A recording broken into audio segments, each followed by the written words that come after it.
Hello, everybody, and welcome in for another edition of Black Bears Hockey. Brooks Hill and Eli Worth filling back in with us here as the emergency backup broadcaster.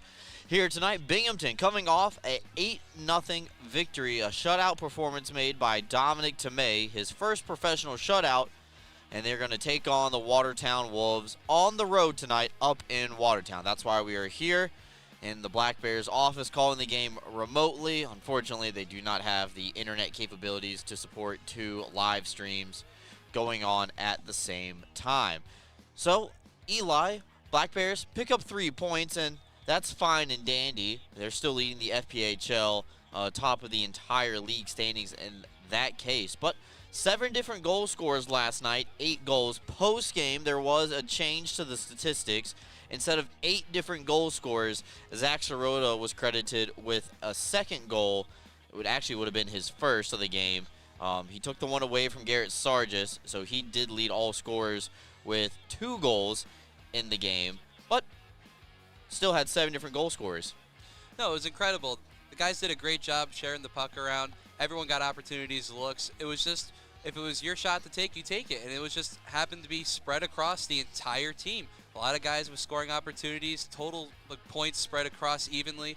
It was good to see. They're sharing the wealth and they're getting everyone involved. And it's great. It's great at this point in the season when you get everyone involved. You're not too heavily reliant on these guys. You could just plug and play, and then they just fill it out evenly. It's a very nice thing to see at this point in the year. Well, a couple of changes to the Black Bears lineup. We'll tell you all about it when we come back. You're listening to the Triple Cities Family Dental pregame show. Our injuries and scratches report coming up right after these messages. Join us this Friday and Saturday night as the Black Bears host the PD Ice Cats for the first time in franchise history. Binghamton will be wearing specialty jerseys on Friday night, and then on Saturday it's a post-game skate with the players. Get your tickets now at binghamtonblackbears.com. Attention fans, looking sharp is a power play. Studio 11 Barbershop, located in Endicott, New York, is your go-to for fresh fades, sharp cuts, and all-star style. Visit our website or call the number below to book, or simply just walk in. Studio 11 Barbershop, where champions get their cut. The Black Bears are headed back to Tully's on Tuesday, February 3rd at 6 p.m. at the Tully's on the Vestal Parkway location. Join myself, Brooks Hill, along with head coach Brant Sherwood and some of the Black Bears players as we break down the latest homestand for Binghamton. Come out to Tully's on the Vestal Parkway and have a good time with us.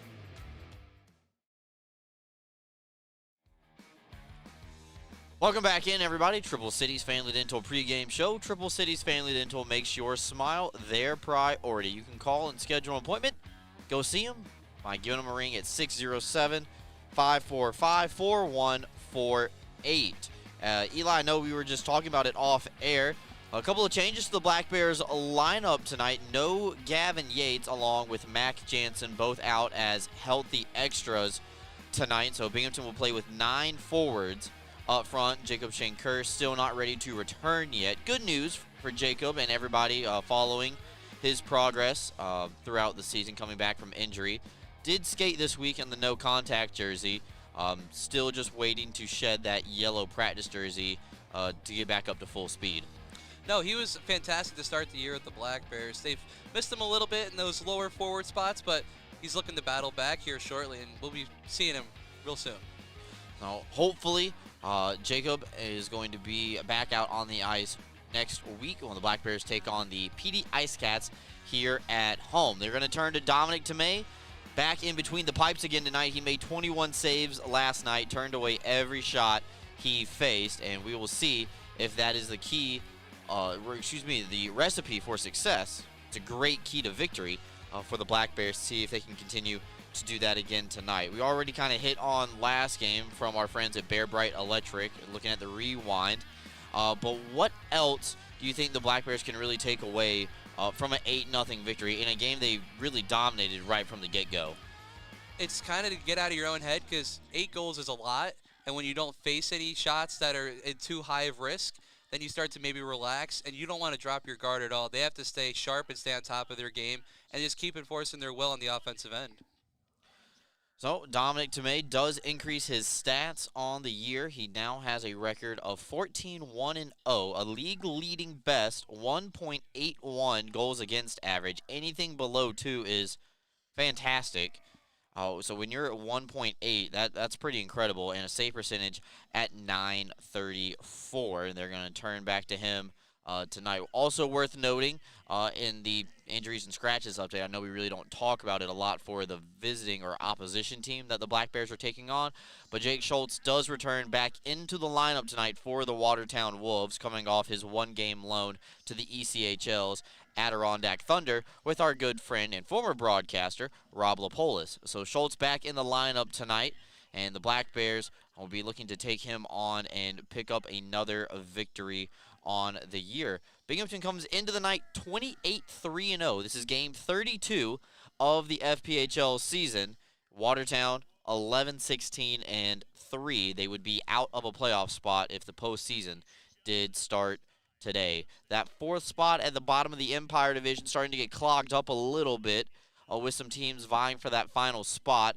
During the intermission report tonight, we're going to talk about the league standings a little bit, take a look at what our friends in the Continental Division are doing down south as well. We're getting ready to start tonight's game. They are on the ice for the national anthem, so we will take a timeout, come back, get you ready for the FW Web Company first period. We're back with you right after these messages. Clean Hamper is a locally owned and operated laundry washing service in Binghamton, servicing the entire Broome County area.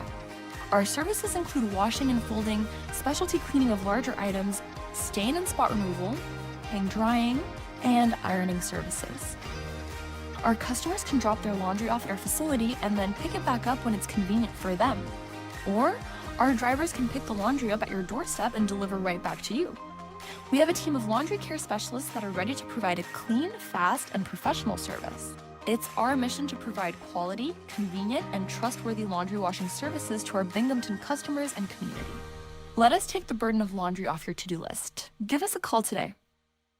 Elevate your game with Serponautics Hot Wax, the official wax of the Binghamton Black Bears. Are you kidding me? How do you do that? A warm, relaxing soak in my hot spring spa. Coral Isle has hot spring spas starting at $39.95. Make your next golf game your best by relaxing in a hot spring spa. What's gotten into you? Hot spring spas, baby. Coral Isle Pools and Spas. CryoWorks provides cryotherapy that uses nitrogen-cooled air to target specific areas of pain and inflammation. Local cryotherapy targets a specific area to deliver the same effects of the whole-body cryotherapy to that specific site. Treatments take 5 to 8 minutes, with a benefit exceeding that of hours of icing. Your Binghamton Black Bears' premier choice of cryotherapy, CryoWorks.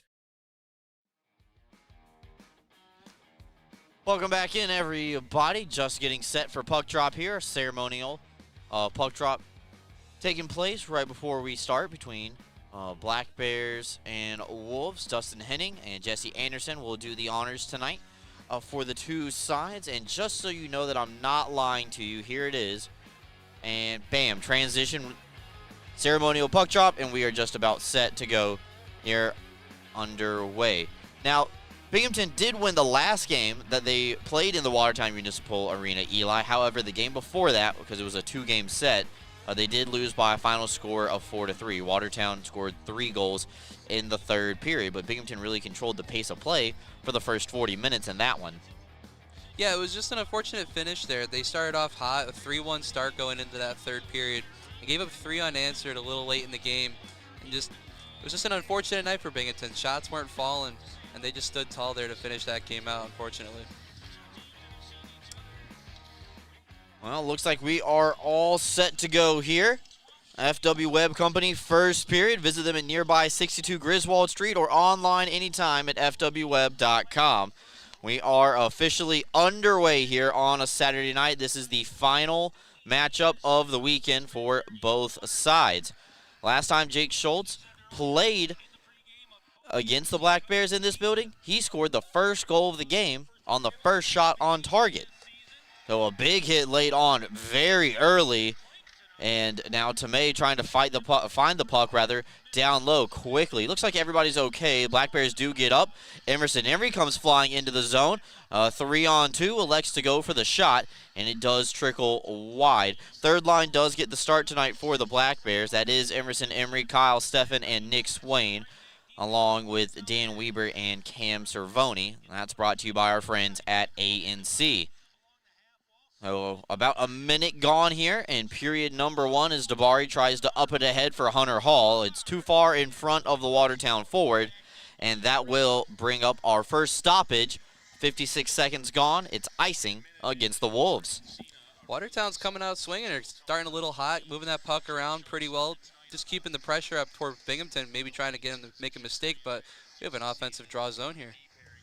Yeah, definitely was expecting Watertown to come out throwing the body around early, trying to get after the Black Bears a little bit, maybe try to set the tone. But Binghamton looks like they were okay after that big first hit delivered from Watertown. Now they're in the offensive zone. Stone controls off the draw. Backhander looking for Stubbs. Does trickle wide of the target. And back through the neutral zone. Watertown able to get the clear, but no further than the red line. Stubbs comes right back in. And Bondarenko now trying to shave up ice outside the circle. He's upended on the way through, and the Wolves counter back the other way. Benchik tries to go through the middle of the ice.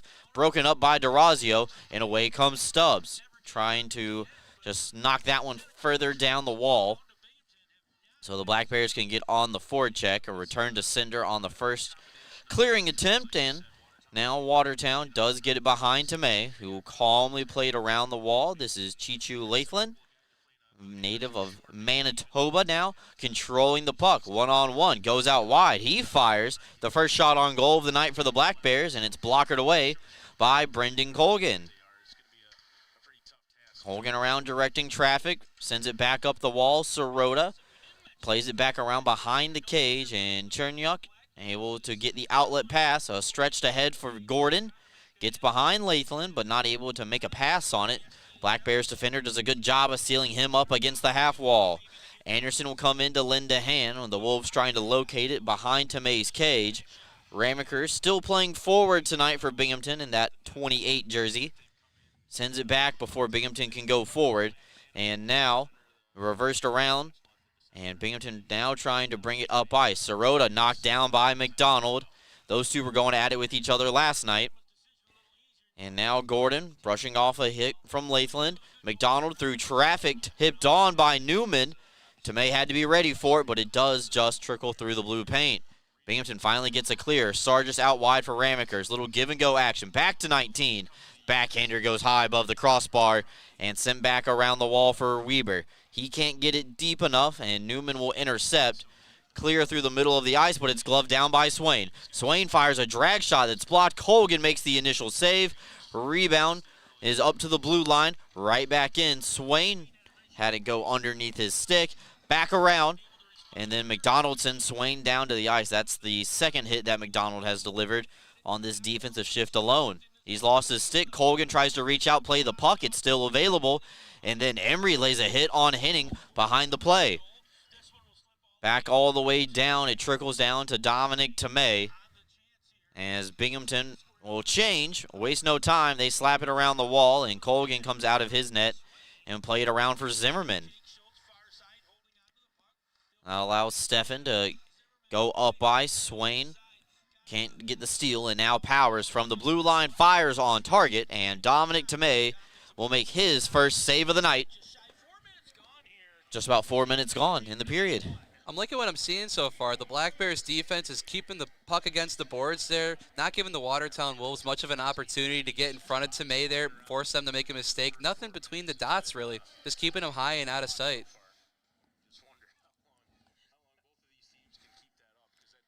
Face-off going to be won back by the Black Bears. DeRazio trying to send it around the wall.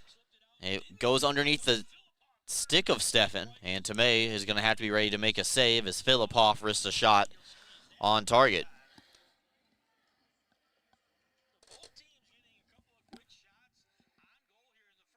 So already a better start for Watertown, Eli, than what we saw last night. They're doing a decent job keeping the pressure on this Black Bears team. It's more time in the defensive zone than I think they spent most periods last night.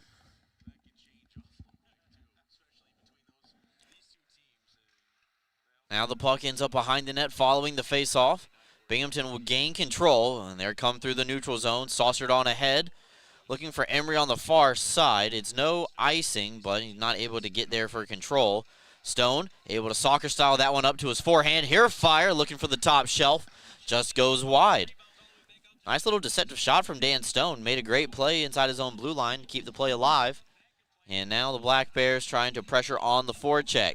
Stretched ahead to Hall. Back on the other side. Flips his hips trying to open up Stone. But the best on-puck defenseman in the league will send that one all the way back to the Watertown netminder on the other end of the ice. Good to see Kirkby back out there on the ice. Did not play last night in the third period. So, don't know if that was out of precaution, maybe tweaked something. At that point, the outcome had already been decided. It was 6-0 at that point when he'd not playing the third period, but good to see that he's back out there again tonight with his guys. Stubbs will glove it down and play it back, nullifying a hand pass. 5.5 minutes gone here in the period. Brought to you by our good friends at FW Web. Anderson up from the half wall to Stubbs, and it eludes CJ. Watertown will gladly take the giveaway by the Black Bears, and they try to break it out through the middle of the ice. This is Gordon driving the left wing side, cuts in towards the middle, broken up by the captain, and cleared past the Watertown defense. Not going to have enough to get to the line for icing, and now the Wolves will come from behind their own net. Ian McDonald, marked by Sargis, didn't like what he sees. So no harm in retreating back behind his own cage. And it looked like Sargis maybe hit a little bit of a dry spot in the crease. Almost said the green paint there. There's no green paint on this ice. Sargis trying to get his balance back together. Hopefully his skate blades are okay. It is a giveaway by the Wolves. Cervoni fires from the half wall. Tried to sneak one through the 5-hole of Colgan. Had to be ready for it. Ramekers now trying to start and stop going up the half wall, the top side of your screen. Played up to the line, over to Cervoni. He's got space, here fire, and it's caught by Colgan at 13:25 of the period. We're going to take a timeout, folks. Come back with more. We're looking for the first goal up in Watertown. Back with you right after this. Unbeatable reliability and speed. Restore trust in your internet with Greenlight Networks. From family movie night, to work from home days, to staying secure, or everything all at once, you'll always be connected so you can stay connected. Experience 100% fiber internet from Greenlight. Unmatched performance on every device. Backed by local service you can trust. Greenlight is in your area. Get started today. Visit greenlightnetworks.com/connect. Hey Black Bears fans, fuel up with Bagels and Cream in Delhi, family owned and operated for 25 years, proudly serving Delaware County and the Southern Tier. Bite into fresh hand-rolled bagels, hot breakfast sandwiches, and rich coffee. And eat the bagels the players choose on game day. Open early with breakfast and lunch favorites. Grab a dozen for the crew and taste the hometown difference at Bagels and Cream in Delhi. Let's go Black Bears.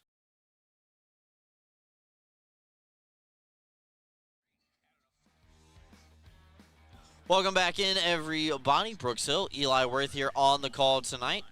Still scoreless here in this one through our first media timeout. Something that we didn't see last night. We saw Gavin Yates score 21 seconds into the contest, Eli. It set the tone early, obviously. 21 seconds in, you like to get a point up on that board as quick as possible. But then for that to be the game-winning goal, I thought was just incredible come the end of the game. I know, and I was passing through the locker room at the end of the contest, or after the game, and Yates came up to me and said, "What's a guy got to do to get a star? I had the game-winning goal." And it took me a second to think about it. I was like, oh, you know what? Like, that's right. You did score the game-winning goal 21 seconds in. Unfortunately, Gavin did not get a star last night, as this is going to be icing against the Wolves. So it'll come all the way back into the Watertown end of the ice.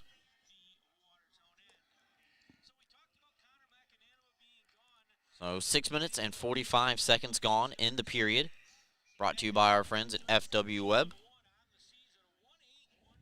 Shots on goal so far are 4-3, favoring the Black Bears. And in case you hear some unfamiliar voices, peeking through the headset, we are listening to the live stream that our friends Jeff and Connor up in Watertown are doing as well.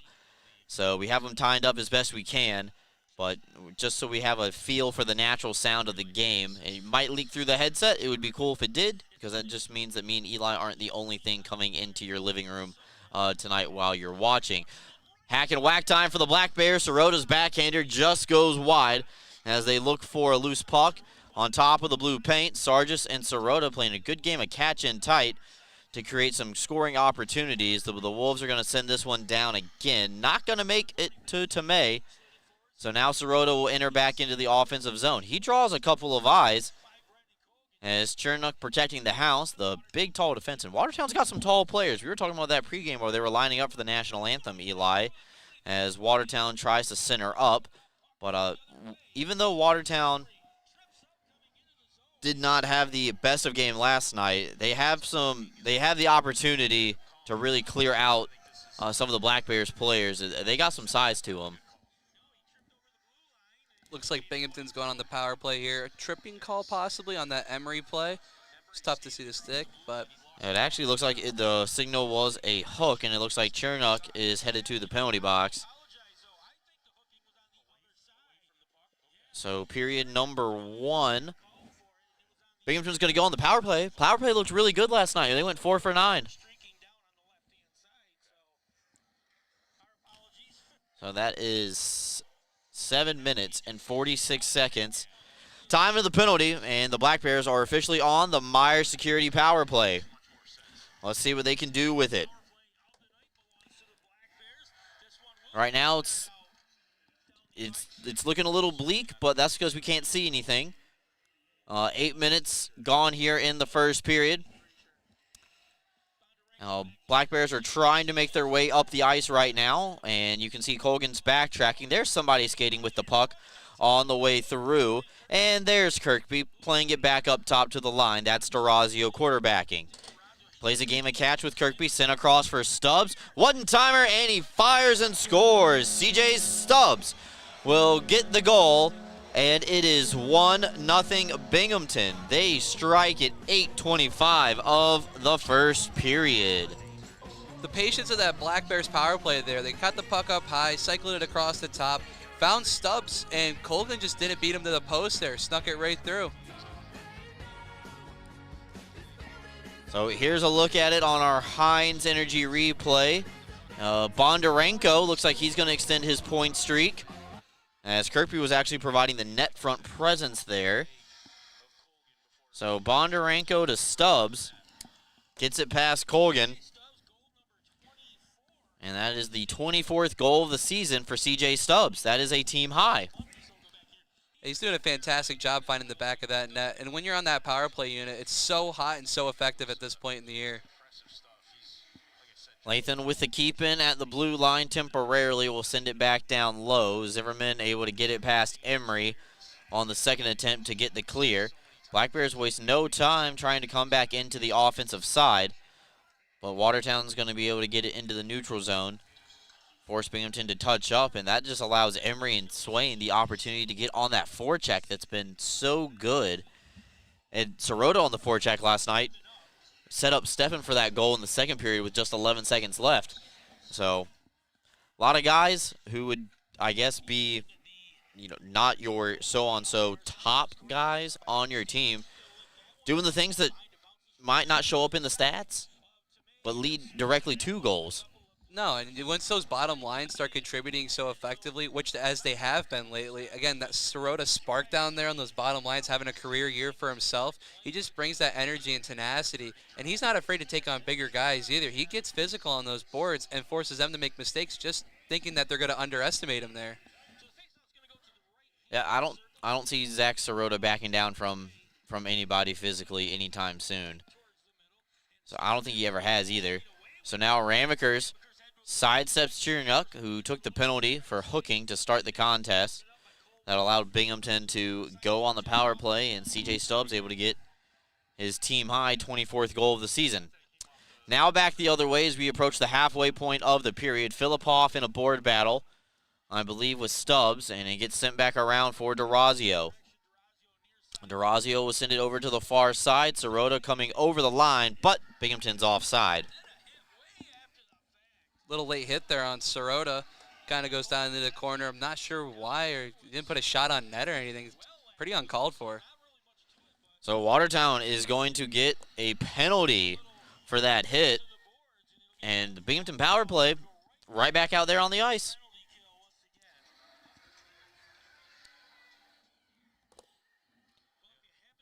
So Binghamton 1 for 1.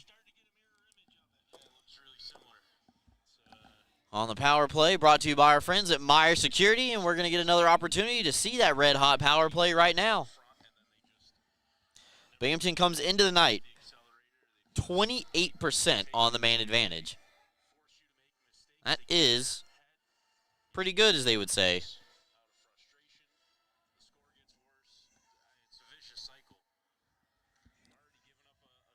So Ramekers is going to take the draw, being a right-handed player.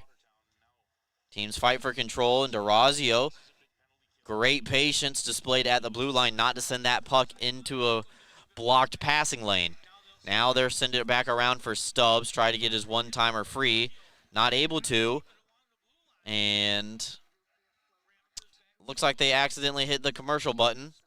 So Black Bears are still on the power play as they try to bring it back. There it is, Bondarenko. You didn't miss anything, folks. Ramaker sends it across looking for D-Raz.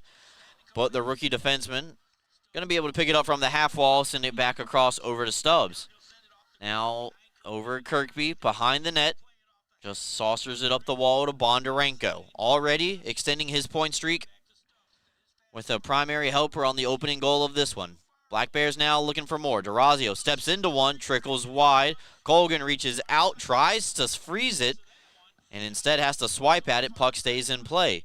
9 minutes left to go here in the period. A minute left on the power play. A wrist shot trickles wide. Kirkby tries to get to the rebound. A vacated blue line will elude DeRazio trying to hold the puck. And now Black Bears are going to change. The second unit's going to get to come out with 40 seconds to work with here. The Watertown Wolves are going with a similar look as last night or a penalty kill. They're just collapsing and staying in front of that net, forcing the Black Bears to shoot those deeper pucks from the blue line. So 30 seconds left to go as the Wolves get another clear as the second unit tries to break into the offensive zone. Steffen quarterbacks the breakout in here across over the line, passed it to himself off the wall, and then kicked it too far ahead, so it makes its way behind the net as Binghamton works low to high. Stone trying to settle it down, sends it downhill for Steffen, and Sirota not able to corral that up on his forehand. Back across the other way, a wrist shot gets deflected, maybe hits Chernyuk on the way through. Penalty time is up, and now that we're back to 5-on-5, that is going to be icing. So Binghamton 1 for 2 on the power play. We're taking our second time out. We're back with you right after this. When you care about something, you take care to protect it. The family that depends on you, and the future you're planning for them. You'll have your own college stories too someday. With sound advice, smart strategies, and a broad variety of life insurance options, Security Mutual can help provide for the people you care about and also help you reach your financial goals. It's a sound plan. The time to start thinking about college. And retirement is now. Security Mutual Life, the company that cares. Ideal Bowling Center, located at 119 Jennings Street in Endicott, has 38 amazing lanes of bowling, large video screens, and automatic scoring. But that's not all. Ideal Bowling Center has a newly remodeled bar with 6 televisions, billiards, darts, and quick draw to entertain you. Don't forget about Ideal Bowling Center's snack counter for your appetite and a pro shop for all your bowling needs. Ideal Bowling Center, 119 Jennings Street in Endicott, or call 607-748-3546. Welcome back in, everybody. Brooks Hill and Eli Worth. Black Bears just got done with their second power play of the game. That time they do not score. Eli and Watertown really got a grip on the PK once they were able to get that first unit off the ice. Yeah, no, they kept Binghamton out there for a while. They weren't getting many looks, and again, as I mentioned earlier, they're just forcing them to shoot deep. They're not really getting that puck in front of the net and forcing Colgan to maybe drop and then beat them high, but they're just keeping it in the offensive zone, at least at this point. Well, Black Bears now trying to extend their lead once again. We are back to 5-on-5 hockey. So 7:45 left to go as Stubbs charges into the offensive side. Not going to be able to catch up to it. But he does impede Zimmerman on his first attempt to clear, forcing Watertown to keep going backwards before they can go forward. Dangerous pass there from Schultz to Filipov right in front of his own net. Got to be careful with those. As now a stretch pass leads Kirkby on the forehand. His wrist shot off the bottom of the glove of Colgan. Stubbs crashes the net looking for the rebound. He's got it. Trying to send it back up top. Weber lost his feet, but he's able to keep the play alive. Somehow makes its way back down to Kirkby. Or excuse me, that is Stubbs, peeled away by Bondarenko, looking for Kirkby in the middle in an open ice collision. And that's Hunter Hall and Tyson Kirkby colliding with each other. Looks like everybody's okay. And Stubbs tries to send it up. Filipov with the steal. And the Wolves going to be able to get a clear out through the neutral zone. McDonald fires from the red line. Easiest save of the night for Dominic Tomei. And now Weaver elevates it out to Swain. Glides it down as he tries to split the double doors of the two big defenders from Watertown in front. And it'll pop back out through the neutral zone. And Binghamton not being able to get it cleanly into the offensive side. So now it has to go back the other way.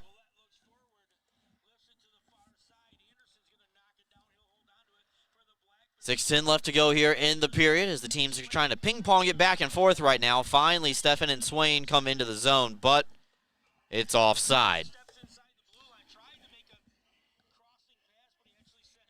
The Binghamton offense are they're just not quite clicking through that neutral zone there like they were last night. Maybe a little smarter passing. They're going for those stretch plays, and they've had a few offsides calls, and they're just they got to lock that down a little bit here.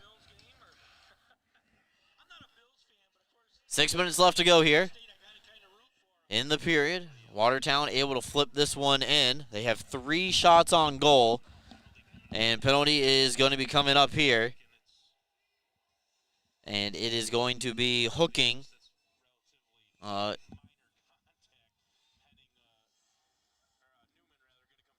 Trevor Newman is going to go to the penalty box, and I believe the referee also just gave him a couple of extra minutes as well. So Gordon and Newman both headed to the penalty box here, Eli. I never understand, like, if they don't just take the 2 minutes. Like, why increase it and maybe hurt your team in the process? It just doesn't seem smart to me whenever it happens. Time in the penalties is 14 minutes and 11 seconds.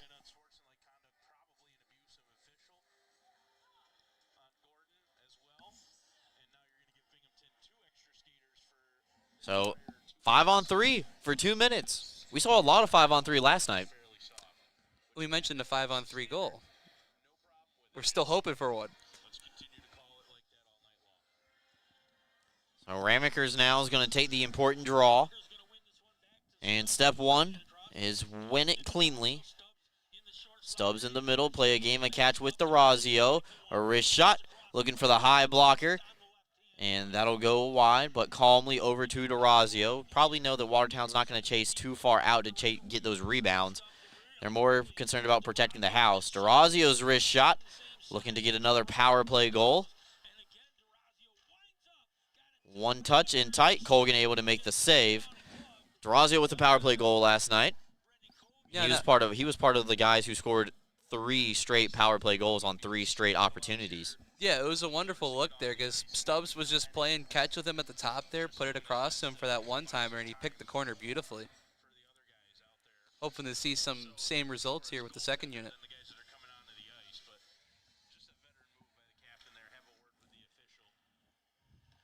Oh, Kirkby able to corral it off the face-off. DeRazio over to Stubbs, got some space, looking in tight for the man down low in Ramekers, right on the doorstep.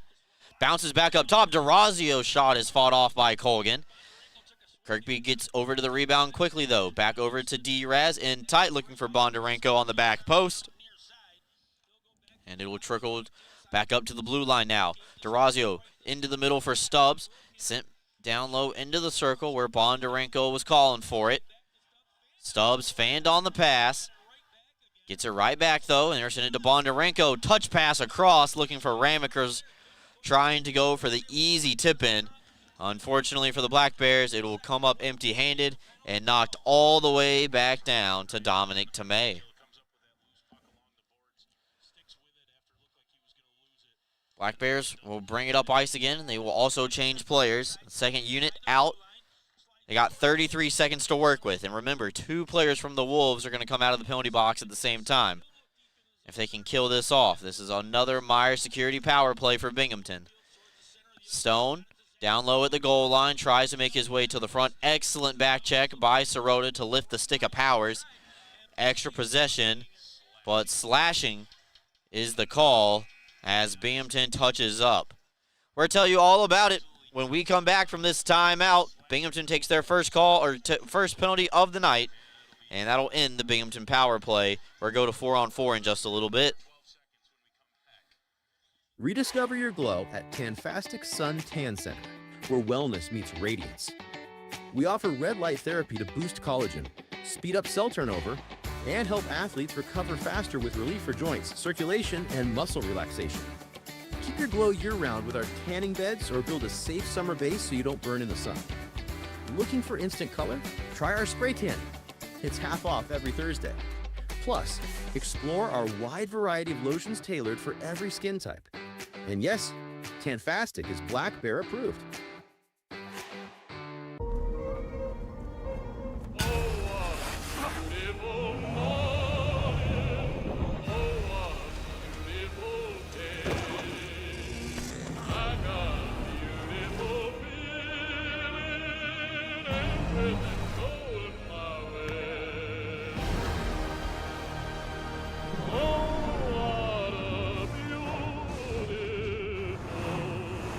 Toyota Trucks. Let's go places.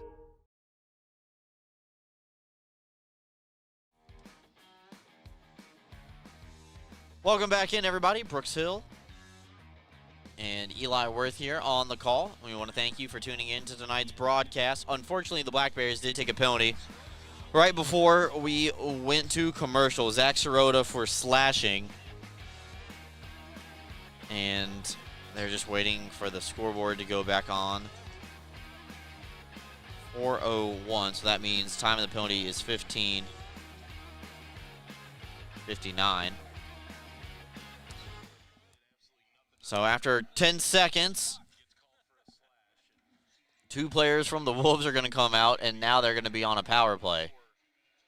So that allows Binghamton the opportunity now to try to go shorthanded. Stefan, I don't know if he got the memo, knew that he was shorthanded. So now it is a Northeastern Striping Corporation penalty kill for the Black Bears. They come back the other way here. There's 3:30 left to go in the period, folks. I understand that the clock is not correct. Remember, we do not run the scoreboard when the Black Bears are in Watertown. Bondarenko starting and stopping. Comes across the line along with Stubbs. Cuts into the middle. Here fire. And Colgan able to make the save. Binghamton looking like they were on the power play right there, the way they came into the zone, Eli. I get really excited for offensive pressure like this, as down a man as they are. And Bondarenko there with the beautiful head fake and just goes a bit wide, maybe off the blocker of Colgan there. 3 minutes left to go here in the period. Stone sending it up the wall to Stubbs. And remember, Binghamton is short-handed right now. Zach Sirota sitting in the penalty box for slashing at 15:59. Oh, back the other way. Behind Tomei. Powers trying to fight for that loose puck. Kirkby bouncing it around. Does get onto his stick. And they're going to be able to clear that over the head of the defenseman. Back down to Colgan. 30 seconds left to go in the penalty for the Black Bears. A stretch pass ahead to Filippov. Wasn't able to handle it cleanly, but he charges into the zone on the forecheck. Black Bears will come back the other way. They will get the clear as it goes all the way back down to Brendan Colgan. Newman controls in the middle of the ice. Sirota up and ready in the penalty box. He's set to return. Pass off the wall intended for Benchik. Unattainable. And Sirota is going to be allowed to step back out on the ice with 2 minutes left to go here in the period. Binghamton kills off the first Watertown power play of the night, Eli. No, they did a fantastic job there, just controlling the momentum and not allowing barely any looks at all towards Tomei and net. Back to 5-on-5. Zimmerman goes off the wall, chipped ahead, and Emery comes away with the steal. Looked like Cervoni either dropped his stick or is gathering himself back up to his 2 feet. Hopefully he's okay. Benchik is able to clear, and Cervoni looks like he is fine. He's going to continue on his shift. So maybe just a drop piece of equipment with 80 seconds left to go here in the period. Stretched on ahead.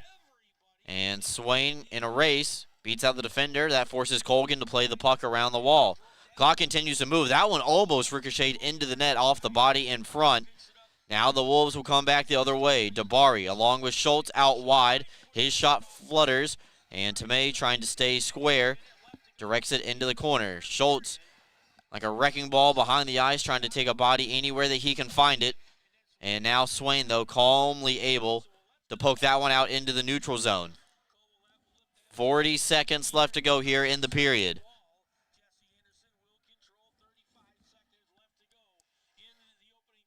Stubbs trying to stick handle through 2 players. Unfortunately, that time not going to work out. It has a couple of times before. And now it's a delayed offside call, so the Wolves have to get back on side. Filippov tried to lift the stick of Lathland. And now Jesse Anderson has it. Power move to the front. Colgan makes a save twice. Lathan to the rebound, looking for his first goal as a Black Bear before the horn sounds. And Colgan able to make the save. Those are 3 really good looks there. Jesse Anderson crashing in net, getting his own rebound, almost beating you in. And then Lathland going in there, just trying to corral that puck and just misses the open side of the net there.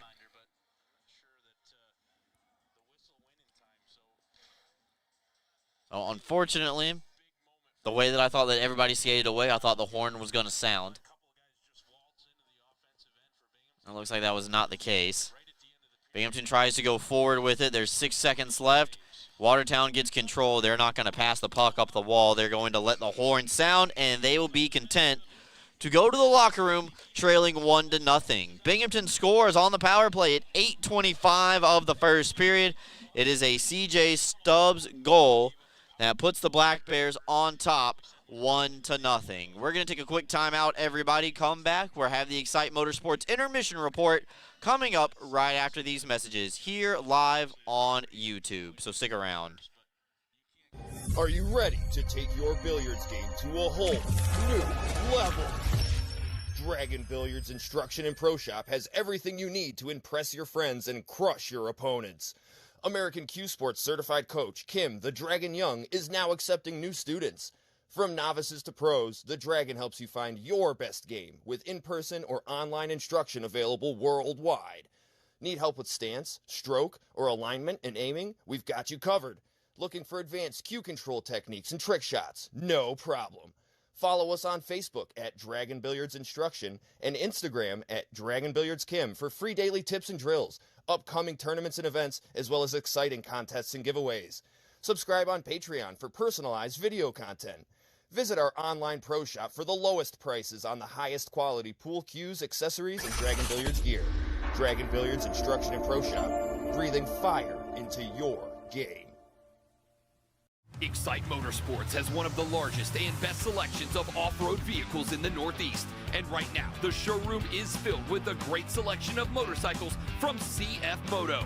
If you're ready to live life on 2 wheels, now is the time to shop with great deals and amazing rebates. Ride without compromise with CF Moto's affordable selection of bikes in stock and ready to go. The fun starts here at Excite Motorsports, your premier power sports dealer. Are you compassionate and interested in providing care to people with developmental disabilities? Check out a New York State career with Broom OPWDD.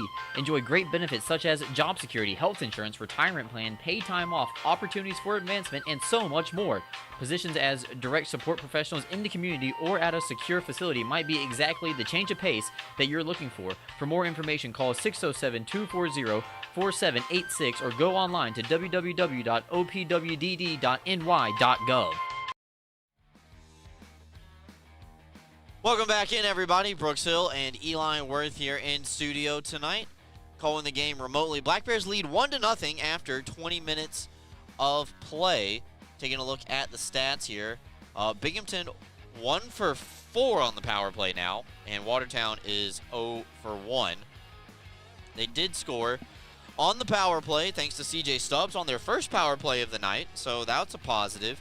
Bondarenko extends his point streak. He got the primary assist on the goal as well, so he doesn't have to worry about that for the rest of the night. That came at 8:25 of the period. Shots on goal in the frame, 15 for the Black Bears and 4 for the Wolves. That's the second night in a row that the Wolves have only had 4 shots on goal in period number 1. They unfortunately have just been getting off to some slow starts, even though the shots on goal were tied at 2 at one point in the game. Yeah, and even with a power play opportunity, only 4 shots, Binghamton defense is doing a great job of just keeping the puck away from Tomei. And even when he sees it, he's just on his game again tonight.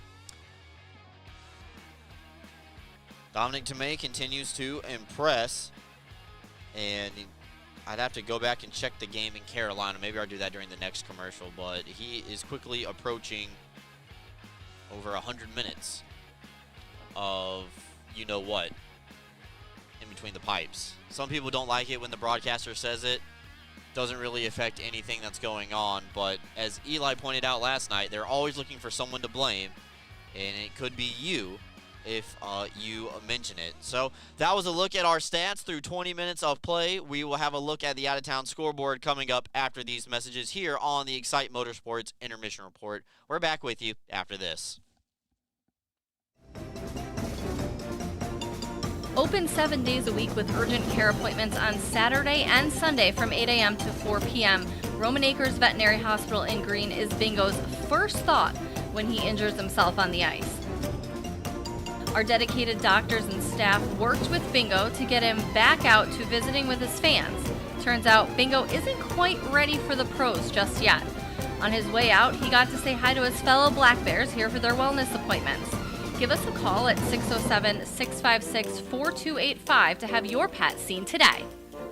Attention fans, looking sharp is a power play. Studio 11 Barbershop, located in Endicott, New York, is your go-to for fresh fades, sharp cuts, and all-star style. Visit our website or call the number below to book, or simply just walk in. Studio 11 Barbershop, where champions get their cut.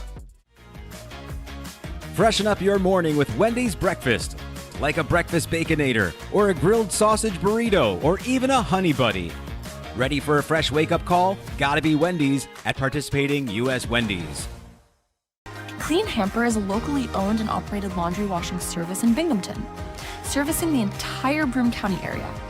Our services include washing and folding, specialty cleaning of larger items, stain and spot removal, hang drying, and ironing services.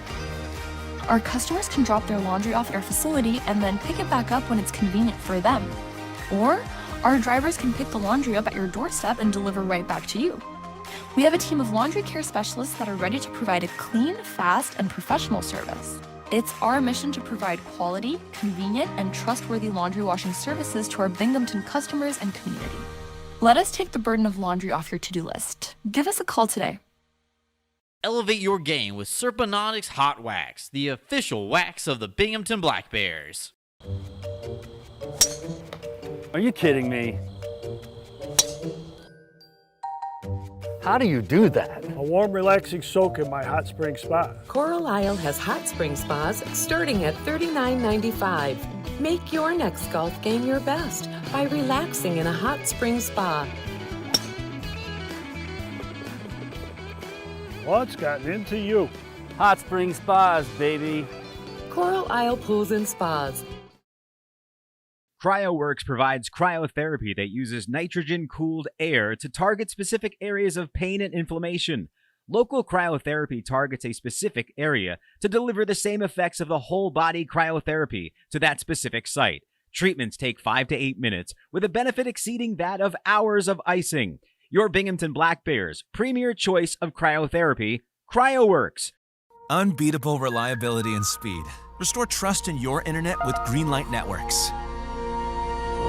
From family movie night, to work from home days, to staying secure, or everything all at once, you'll always be connected so you can stay connected.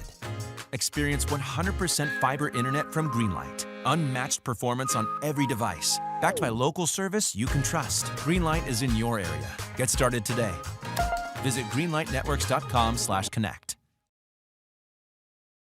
Hey Black Bears fans, fuel up with Bagels and Cream in Delhi, family owned and operated for 25 years, proudly serving Delaware County and the Southern Tier. Bite into fresh hand-rolled bagels, hot breakfast sandwiches, and rich coffee. And eat the bagels the players choose on game day. Open early with breakfast and lunch favorites. Grab a dozen for the crew and taste the hometown difference at Bagels and Cream in Delhi. Let's go Black Bears!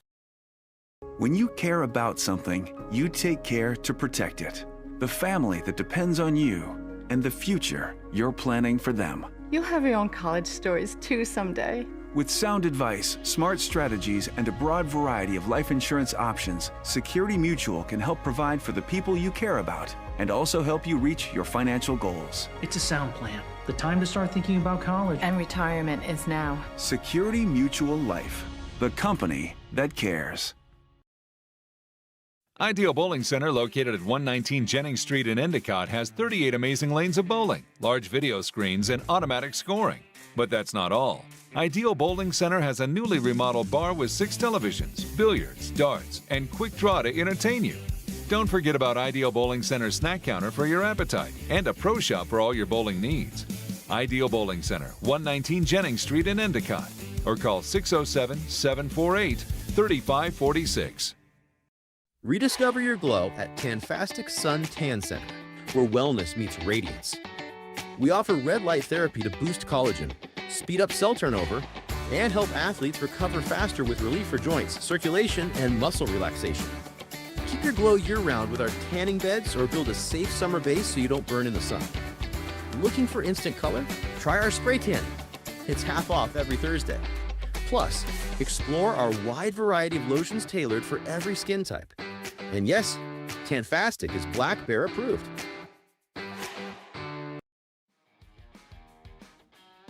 Welcome back in, everybody. Brooks Hill and Eli Worth here on the Excite Motorsports Intermission Report. Browse, ride, and buy. Free next-day delivery to New York and Pennsylvania. You can visit them online anytime at excitemotorsports.com. Black Bears lead this one 1-0 thanks to CJ Stubbs. It's the only goal of the period. Came at 8:25 on the power play, and Ivan Bondarenko getting the primary assist, extending his point streak once again. Time to take a look at the out-of-town scoreboard, find out what's going on across the FPHL. Port Huron leads Danbury 2-1. Prowlers lost last night at home. They're trying to split the weekend series with the hat tricks. They are going into the third period.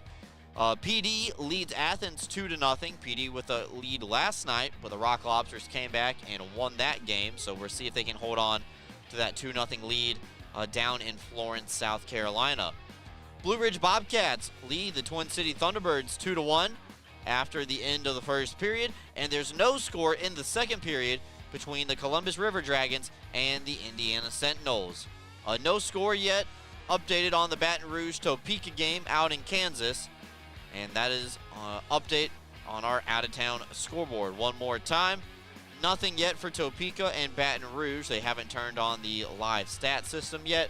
Columbus, Indiana scoreless in the second. Blue Ridge leads Twin City 2-1.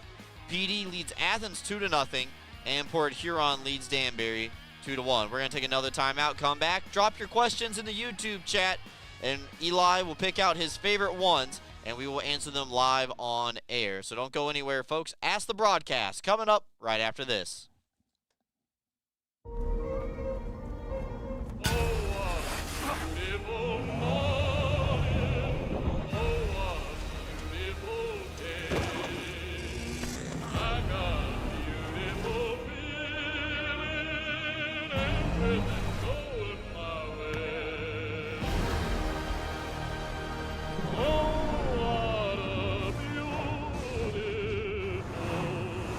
Toyota Trucks. Let's go places.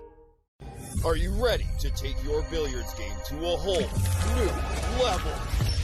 Dragon Billiards Instruction and Pro Shop has everything you need to impress your friends and crush your opponents. American Q Sports certified coach Kim the Dragon Young is now accepting new students. From novices to pros, the Dragon helps you find your best game with in-person or online instruction available worldwide. Need help with stance, stroke, or alignment and aiming? We've got you covered. Looking for advanced cue control techniques and trick shots? No problem.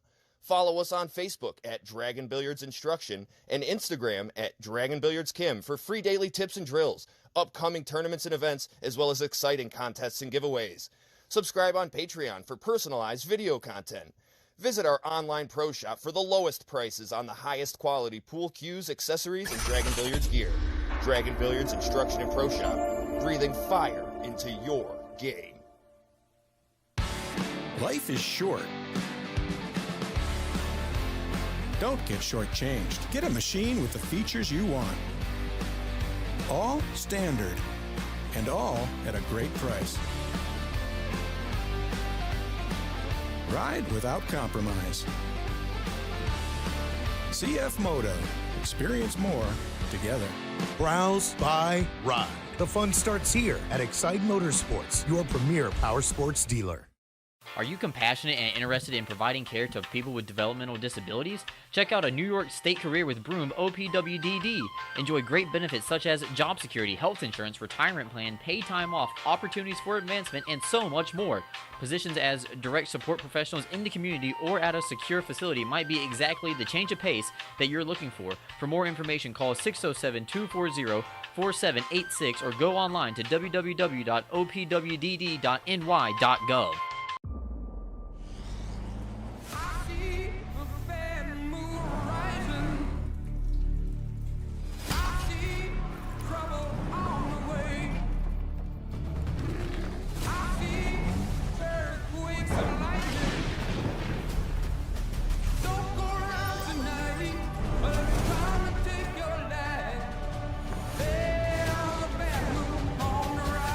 Toyota Trucks. Let's go places. Are you kidding me?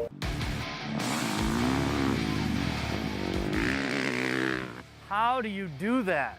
Dude, I just got a new hot spring spa. Carlisle has hot spring spas starting at $39.95. Come see how we make every day better by relaxing in a hot spring spa.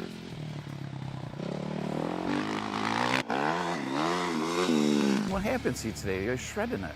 Hot Spring Spas, baby. Elevate the way you celebrate at Sky Zone Binghamton Vestal for a full-service experience. Our hosts will take over the details while you sit back and enjoy watching your kids make memories with their birthday guests. Members receive discounts on our biggest party packages and can enjoy VIP access to the park, including online reservations, cafe discounts, VIP check-in, the new member portal, member-only events, and more. Visit Sky Zone Binghamton Vestal, formerly known as Defy Vestal, today.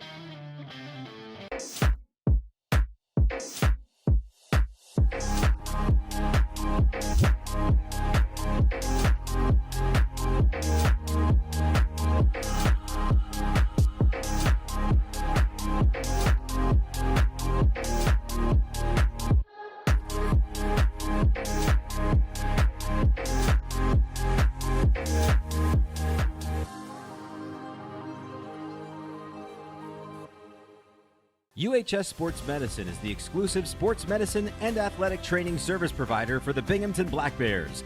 If injuries are keeping you from playing, please call the UHS Sports Medicine hotline at 75-SPORT to be seen by a sports medicine specialist. That's 75-SPORT.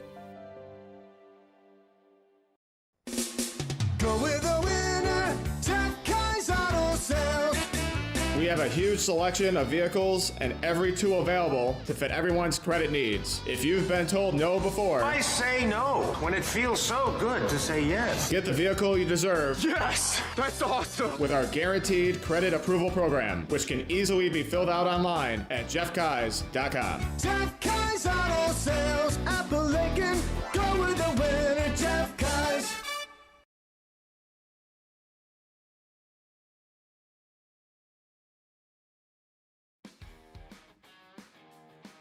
There's the theme music. Welcome back in, everybody, as we get set for period number 2. Brooks Hill and Eli Worth here on the call tonight. Binghamton leads 1-0, but it's time for our favorite segment, or maybe your least favorite segment, depending on which way you are on this spectrum, ask the broadcast. Eli's been looking at the YouTube chat the last couple of minutes while we were away at commercial. Some funny comments, I think some inside jokes that I'm not a part of, and just a couple of banters going back and forth as well. So, Eli, what do the people of YouTube want to know?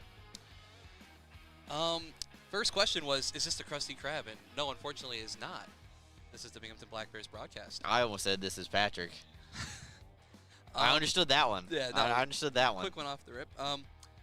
Next, does pineapple belong on pizza? Okay, so are we going full Hawaiian pizza, though? Does it include the ham, or are we just going straight pineapple?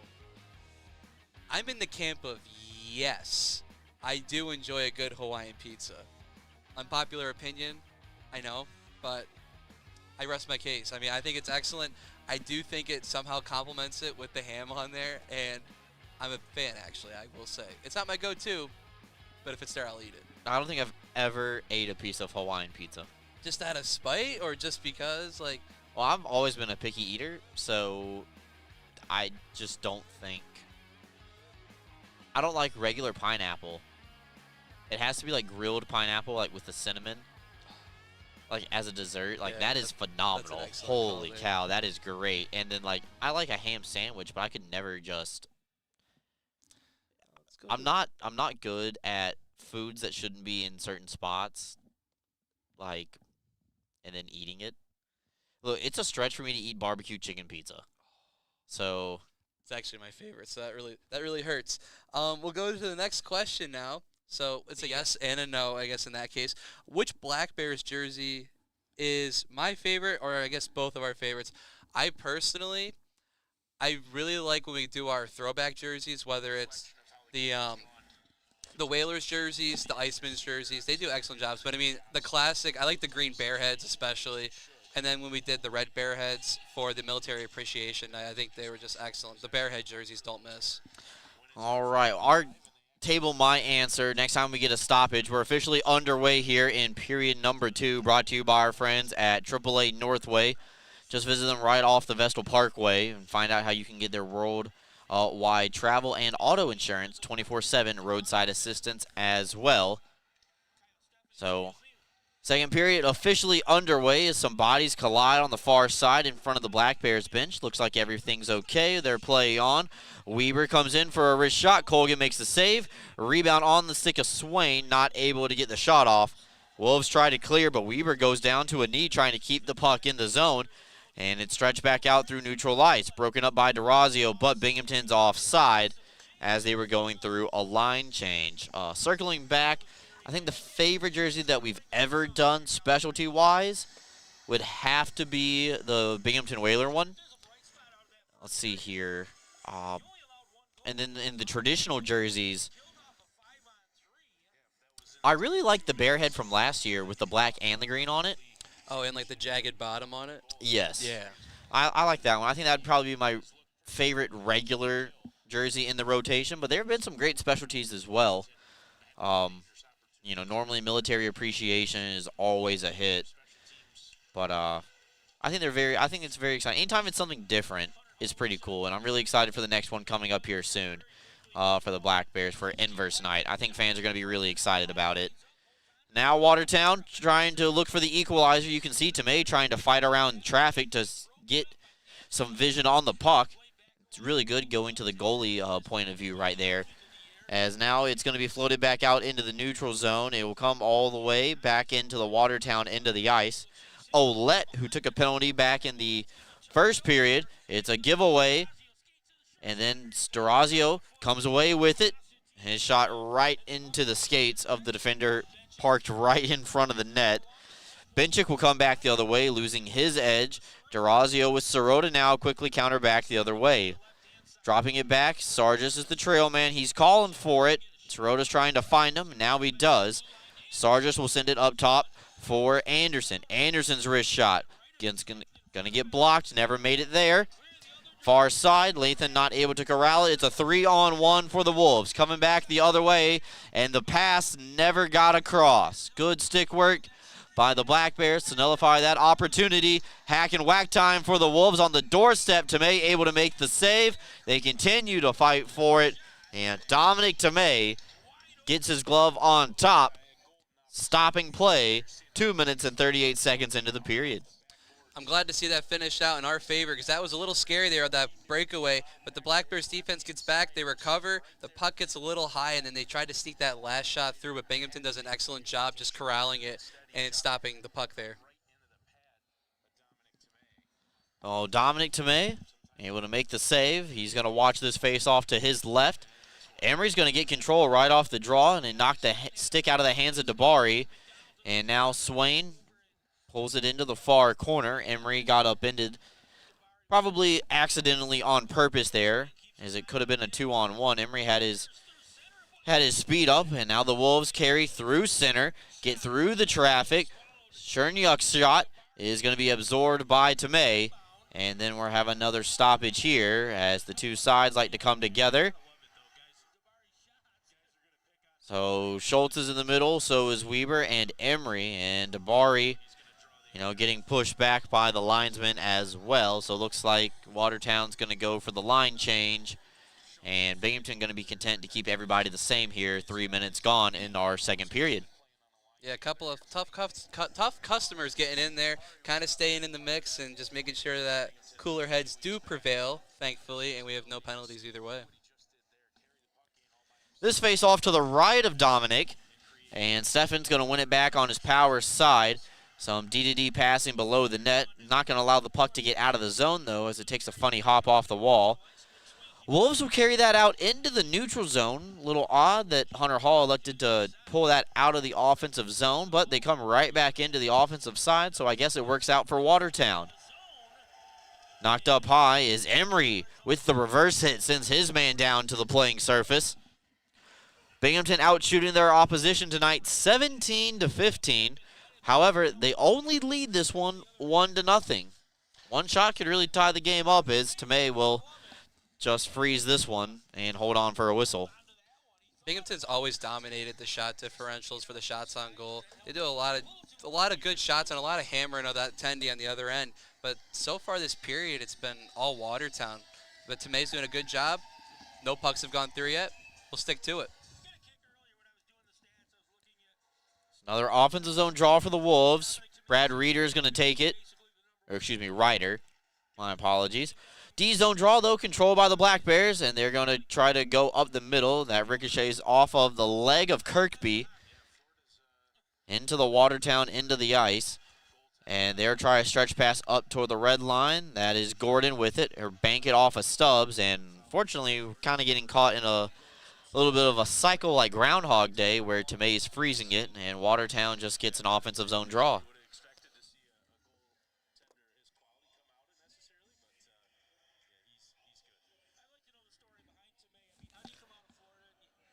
Four minutes and 3 seconds gone here in the period. Binghamton will win that draw. And now Stubbs will come back the other way. Bondarenko, though, took his eye off the puck, and it leads to a turnover. Newman goes out wide, and Stone cuts down his angle, sends him into the wall, and the Black Bears come away with another turnover. Bondarenko now tries to go between his legs, not able to find C.J. Stubbs, and DeRazio with a great reverse hit on Gordon. He's going to carry into the zone. Drop it over far side for Kirkby, sent across for Bondarenko, and it just falls off of his stick. Stubbs trying to start and stop down low. It's pinned up against Chernyuk. And now Stubbs' backhander. Pinball is around. Wolves able to get the clear, and Newman will aerial flip that one back the other way. So Stone now coming back to Bondarenko, trying to keep his feet moving. Referee's arm stays down. Thought maybe he was going to be drawing a call there. 5 minutes gone here in the period, and the next whistle where we'll take our first time out of the frame. Schultz will play it off the wall to himself, charge in against Anderson. Jesse gives his old teammate a shoulder on the way through behind the net. And now Binghamton will skate it across. Sargis trying to create some space for the forward, bringing it out behind the net. And unfortunately, a partial giveaway by the Black Bears. Stubbs, though, Sirota and Sargis That's a lot of S's in the last name right there that you got to try to get right. Sends it across over to the far side. As McDonald plays a game of catch with Dustin Henning. Clears it up to the red line. Here comes Dabari along with Corrigan and Schultz. It's onside. Thrown on target. Corrigan looking for the rebound. Schultz fires off the side of the cage. It's a pile up down low. One timing bid denied by Tomei. Shot from the point is blocked by Emery. And we do have a whistle here. So, 6 minutes gone here. Black Bears up 1-0, and it looks like Jesse Anderson is taking a penalty for the Black Bears. We'll tell you all about it when we come back. Black Bears still lead 1-0. Elevate the way you celebrate at Sky Zone Binghamton Vestal for a full-service experience. Our hosts will take over the details while you sit back and enjoy watching your kids make memories with their birthday guests. Members receive discounts on our biggest party packages and can enjoy VIP access to the park, including online reservations, cafe discounts, VIP check-in, the new member portal, member-only events, and more. Visit Sky Zone Binghamton Vestal, formerly known as Defy Vestal, today.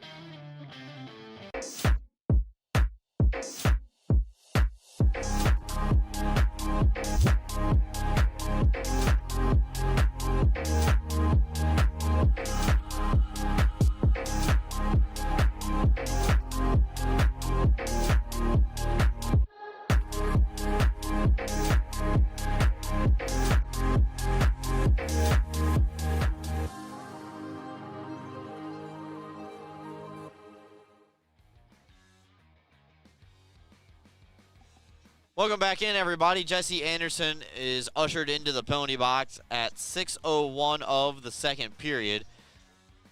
2 minutes for holding. Watertown back on the power play. This will be their second time tonight on the man advantage, Eli.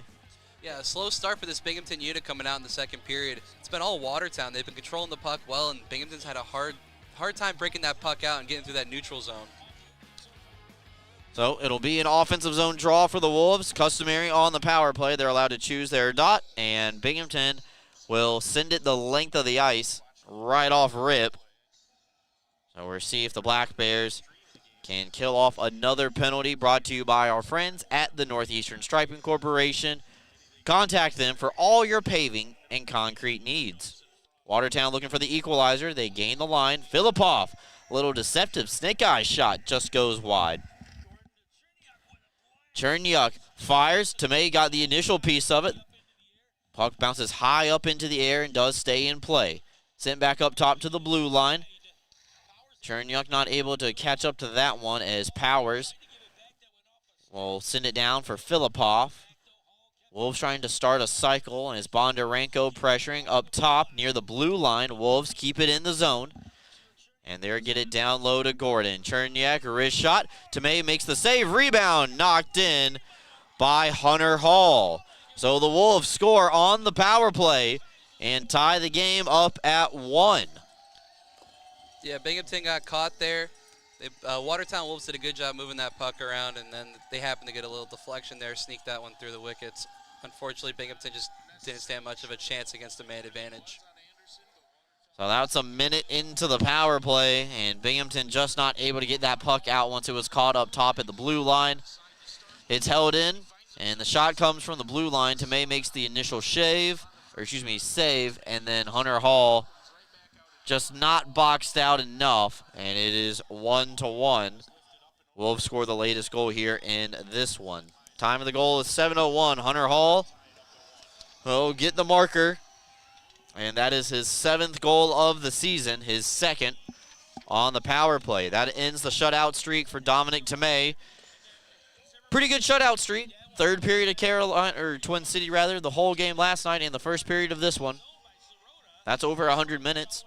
Yeah, 5.5 periods of shutout hockey is nothing to laugh at. It's exceptional work done by Tomei. Shots on goal still favor the Black Bears, 16-12, but now the score is 1-1 as Sirota's shot from the top of the circle is going to be caught by Colgan. Watertown's now 1 for 2 on the man advantage. Binghamton is 1 for 4. So offensive zone draw here for Binghamton. Now they go back to 5-on-5, and we'll see what they're able to do with it.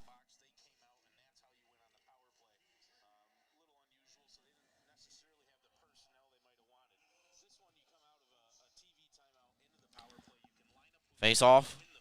Going to be pushed over to the wall. Wolves are able to get the clear. It's a one-on-one rush.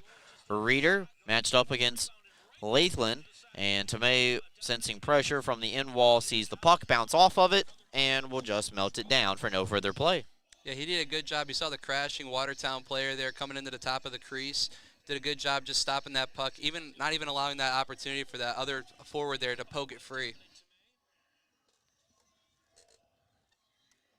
12:15 left to go here in the period. Looks like there's some explanation going on for the Black Bears, and they're going to send Bondarenko back off the ice.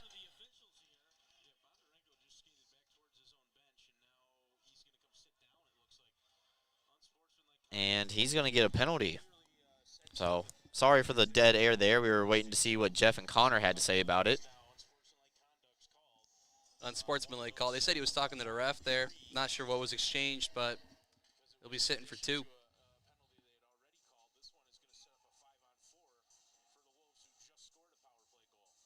And his helmet's broken, so maybe he was trying to get a call there. Maybe caught a stick high, but he's clearly not happy over there. Good eye. So Bondarenko gets it's the short end of the stick there, I think is the best way to say it. I think maybe he was going towards the bench, and they told him he has to line back up because the Black Bears, being on the road, don't have last change. That belongs to the Wolves. But I think he was trying to get his helmet repaired. I'm not sure. Something happened off camera.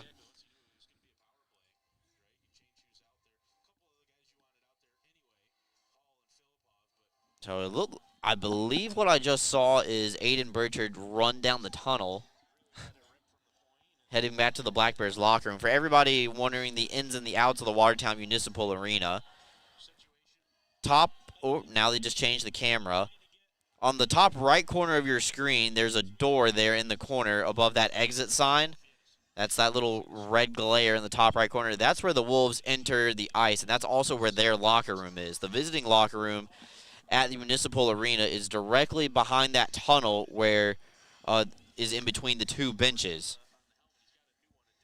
So now Bondarenko gets a new helmet, so shout out Aiden Burchard and John Brown, the equipment staff up there in Watertown, and getting set. Unfortunately for the Black Bears, they find themselves on the wrong end of a 5-on-4. Watertown just scored on their last power play, and the Northeastern Striping Corporation penalty kill is called on once again tonight. Powers setting up the power play for the Wolves. Pass gets blocked, and Stubbs loses his stick, but is able to soccer style it out of the zone. But that is actually going to be slashing against the Wolves. It's going to be good, even this thing out, get a small, very small actually, power play on the back end of this. But the shot differential this period is 8-1 favoring the Wolves. Kind of a total flip from that first period and what we're usually used to seeing out of this Binghamton team. Hopefully they can get their game back together and start putting some shots on net and scoring some goals. So we're going to 4-on-4 for 1:37, and then as Eli said, it's an abbreviated power play for Binghamton.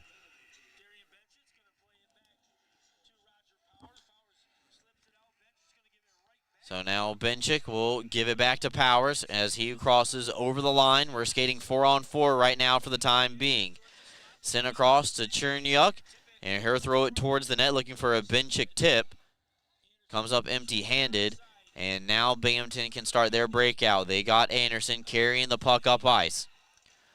Here across over the red line and drop it over to Kirkby on the far side inside the blue. Up top, Kirkby down low, a backhander from Stubbs, snuck behind the defense. We saw Tyson score on that kind of goal last night for the Black Bears. Now Anderson drags it towards the net. We'll throw it over to Kirkby, skate to stick on the far side. And the captain now sends it down low as Binghamton trying to use that open ice to create some separation. A shot put on, Colgan able to make the initial save. Bounces all the way out to the far side of your screen And through the neutral zone, Lathlen is able to now go back to DeRazio. DeRazio now gains the zone, and from his knees, able to play the puck down to Sirota. He only is able to get it down low where the Wolves try to control it. And the linesman arm does go up in the air. It is a delayed call, so the Black Bears weren't able to touch it. 5 seconds left to go in 4-on-4, and then a very short abbreviated power play for the Black Bears. This is Newman. Comes across the line. Puck comes out of the zone. They're going to be forced to touch up. There's Ivan Bondarenko coming out of the penalty box, and it's a giveaway. Sirota now is going to skate in 1-on-2. Sirota puts his head down, tries to truck his way towards the front of the net. Puck rolls off his stick. Across for Stone, a shot fought off by Colgan on the wrist shot attempt from the blue liner. Wolves able to get the clear, and that'll be the end of the Black Bears power play. They're fall to 1 for 5 on the night as we go back to 5-on-5. Steffen now comes across with Emery. Got a pile up just inside the blue line where the teams are fighting for control. DeRazio comes in across, and he gets upended. He's going to get back up. A puck almost flutters above the blocker into the net of Colgan. Spun around, and now out to the red line. DeRazio has it back. Just flip it back in. Far corner. 9:15 left to go. Where I have another commercial ready and queued up. Next time we get a whistle. DeRazio almost got one tipped in by Emery out in front. Emery laying the body. That's going to draw a party, and it's going to draw a penalty from the Wolves as well. So Emerson Emery takes the hit and sends the Black Bears back to the power play. As Wolves coming off their discipline here in period number 2. And now Jake Schultz has a hold, I believe, of Emerson Emery as well, after one player from the Wolves was already getting escorted to the penalty box.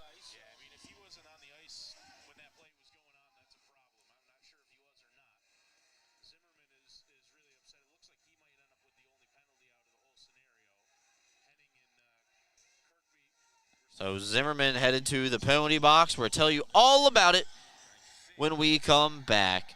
All right, time for a timeout. We're tied at 1. Back with you after this. Freshen up your morning with Wendy's breakfast, like a breakfast Baconator, or a grilled sausage burrito, or even a Honey Buddy. Ready for a fresh wake-up call? Gotta be Wendy's at participating U.S. Wendy's. UHS Sports Medicine is the exclusive sports medicine and athletic training service provider for the Binghamton Black Bears. If injuries are keeping you from playing, please call the UHS Sports Medicine hotline at 75-SPORT to be seen by a sports medicine specialist. That's 75-SPORT. Go with the winner, Jeff Kai's Auto Sales. We have a huge selection of vehicles and every tool available to fit everyone's credit needs. If you've been told no before, I say no when it feels so good to say yes. Get the vehicle you deserve. Yes, that's awesome. With our guaranteed credit approval program, which can easily be filled out online at jeffkais.com. Jeff Kai's Auto Sales, Appalachian. Go with the winner, Jeff Kai's.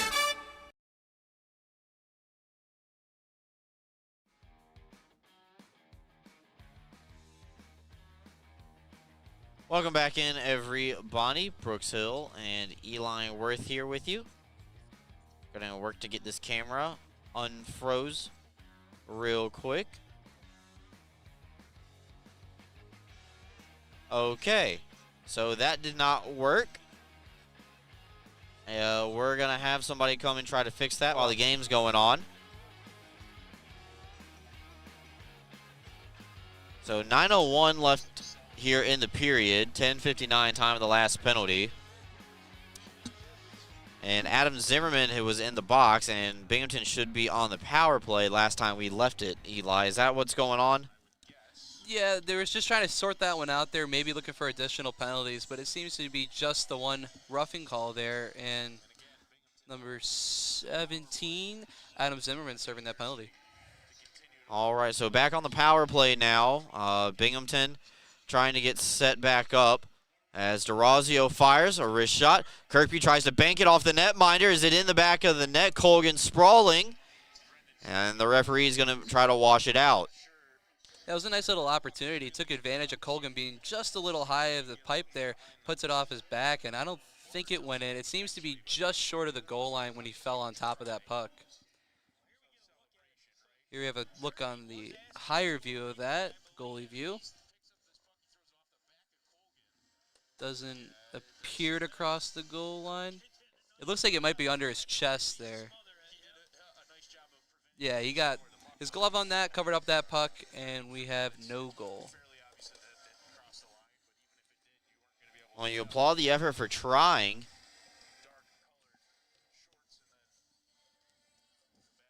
Hopefully this Binghamton power play could find its stride again. After scoring on that first opportunity, so far they've been 0 for 4 since then.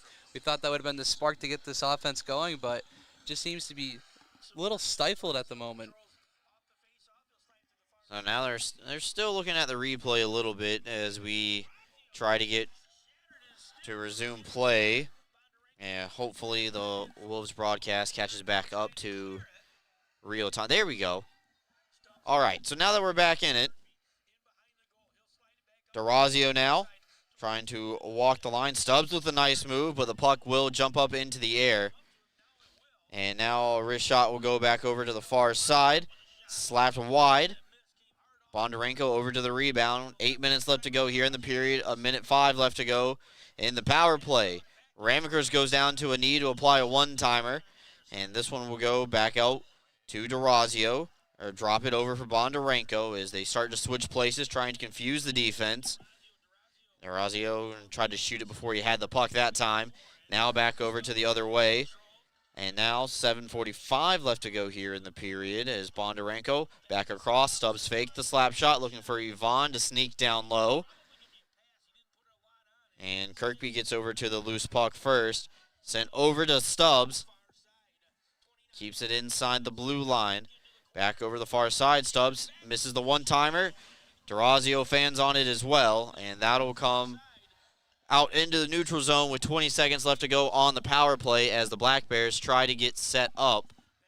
Once again, they're going to send the second unit out there on the ice for a little bit of time to try to finish this one off.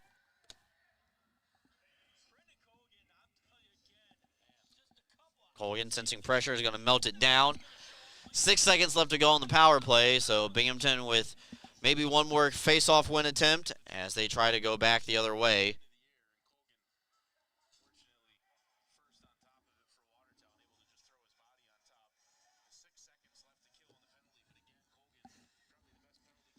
So this Binghamton second unit coming out here tonight, they're doing a really decent job just controlling the pace a little bit. They do an excellent job crashing that net, and that could just be what this power play opportunity needs. That first unit seems to like to put a lot of deeper shots on net, but the second unit likes to get up close and personal and putting guys on the post and forcing Colgan to move quickly between those pipes. Kind of funny how guys on the same team can go, but look out, Zimmerman's going to come in out of the box on a breakaway. Tomei able to make the save. Zimmerman right out of the penalty box, and that is always a goalie's worst nightmare. Comes up big with a breakaway save there, keeping the Black Bears tied at 1 with the Wolves. Yeah, Tomei he was off his game there. He just saw that puck. He knew that was going to be an opportunity for Zimmerman. Zimmerman came out with a hot head, and he just beat everyone back there, and Tomei saw it the whole way through, luckily for us, and he swallows that puck up, ices it, and we got ourselves a face-off here. Face-off going to be pushed around to Emery far side. He was only able to get one hand on it. Eli pointed out the shots on goal disparity early in the period. It was 8-1 at one point for the Wolves. Total shots is 17-16. 2-on-1, Stefan trying to get it ahead to Emery. Pass never got across. Back over to the far side. Looks to be a really good crowd there at the Watertown Municipal Arena on a Saturday night. Know there's some black and green in the crowd as well, as Binghamton fans travel well, and there will always be a pocket of them wherever the Black Bears play. Of course, Corrigan comes away with a takeaway. Lakeland has to pick a stick back up off the ice. Dabari trying to start and stop and work the Black Bears defenseman. But now, Hall able to keep his feet moving, come away with the extra possession for the Wolves. Sent back around, Dabari and Lathan reintroducing themselves to each other. Finally peeled away by Anderson. And Emery is going to be able to skate this puck out into the Watertown end of the ice. As Binghamton goes for a little bit of a line change, get some of their forwards off. Dabari sent into the corner by Ramekers. And it bounces around. Chernyuk trying to fire. Tomei able to make the save. Don't know which Wolf got the shot off. Sargis tries to clear, held in by the Wolves. Benchik's turnaround bid, blocked by Sirota. And the Wolves not able to hold it in the zone. Ahead to Sargis one-on-one. Sargis from a low angle has it turned aside by Colgan. And now the Wolves will try to come back the other way. Sargis blocked the first pass. Sirota intercepts the second. Binghamton's on side. And Stefan just dumps it in. Far side. Sargis stick handling around some defenders. DeRazio's shot is going to be blocked. It's a skate race with Filipov and Stone. And Stone will get there first. Try to send it up ice. Hit a player on the way through. So no clean pass that time for the Black Bears. But Stone sidesteps a hit. Sargis loses his edge, but joins the play as Stone tries to go down low. And we do get a stoppage at 4:41. They're going to say that hit the safety net and went out of play. Going to take a timeout, come back with you after this. 4:41 left to go here at the Watertown Municipal Arena in the second period. We're tied at 1. Join us this Friday and Saturday night as the Black Bears host the PD Ice Cats for the first time in franchise history. Binghamton will be wearing specialty jerseys on Friday night, and then on Saturday it's a post-game skate with the players. Get your tickets now at binghamtonblackbears.com. Attention fans, looking sharp is a power play. Studio 11 Barbershop, located in Endicott, New York, is your go-to for fresh fades, sharp cuts, and all-star style. Visit our website or call the number below to book, or simply just walk in. Studio 11 Barbershop, where champions get their cut. The Black Bears are headed back to Tully's on Tuesday, February 3rd at 6 p.m. at the Tully's on the Vestal Parkway location. Join myself, Brooks Hill, along with head coach Brant Sherwood and some of the Black Bears players as we break down the latest homestand for Binghamton. Come out to Tully's on the Vestal Parkway and have a good time with us.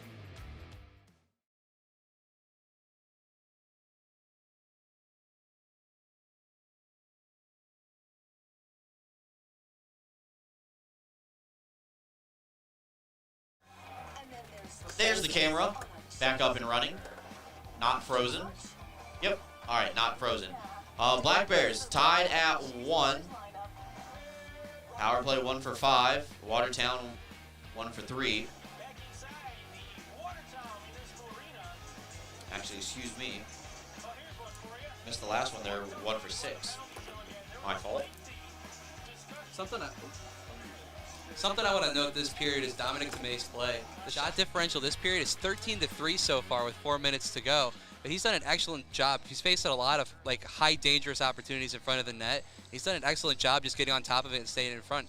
He even saved the first goal that went in. It was a deflection off his pad, but he's in front of these goals at least, and it just happened to be one that beat him. So while we were away, they made a call on a penalty, so the Black Bears are on the power play again. So brought to you by Meyer Security, nearing the end of the second period. This is the 7th power play of the night for the Black Bears. And they called delay of game against the Wolves while we were away. Oops, sorry about that. Let me get this back up.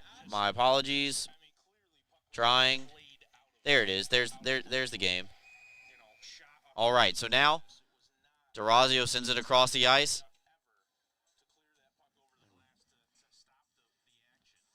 And we do get a stoppage. My apologies, folks. We misclicked on the Watertown live stream. 4:08 left to go here in the period. You didn't miss anything. 33 seconds gone in the power play for the Black Bears.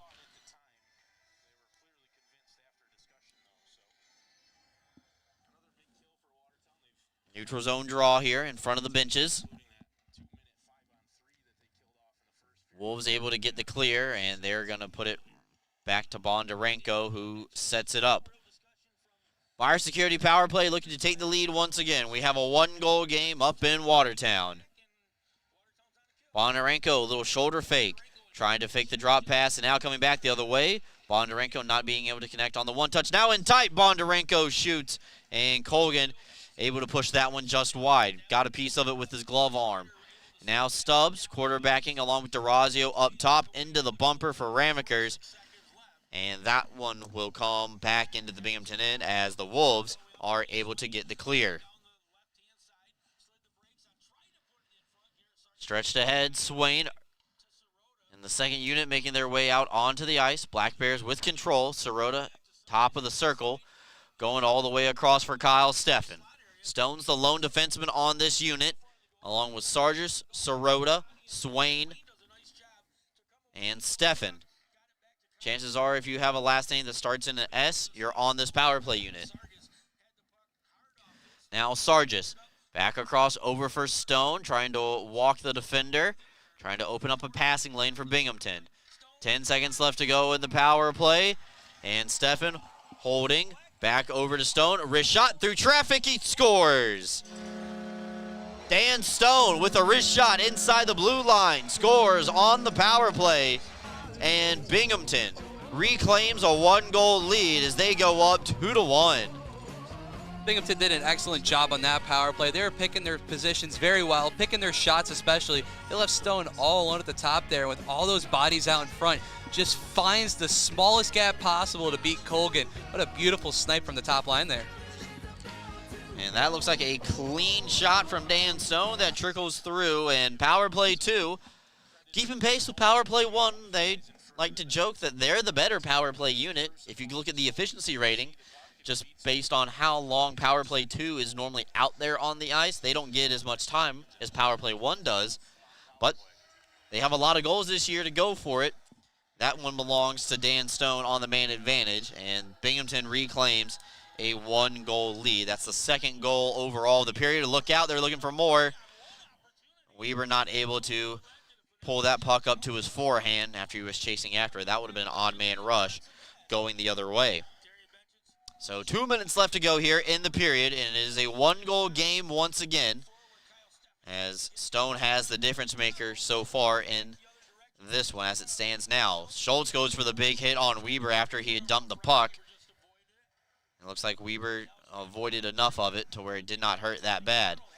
Now Swain comes away over to Bondarenko. Bondarenko holding tip just wide in the last second by the Black Bears. Out in front looking for their first 2-goal lead of the night.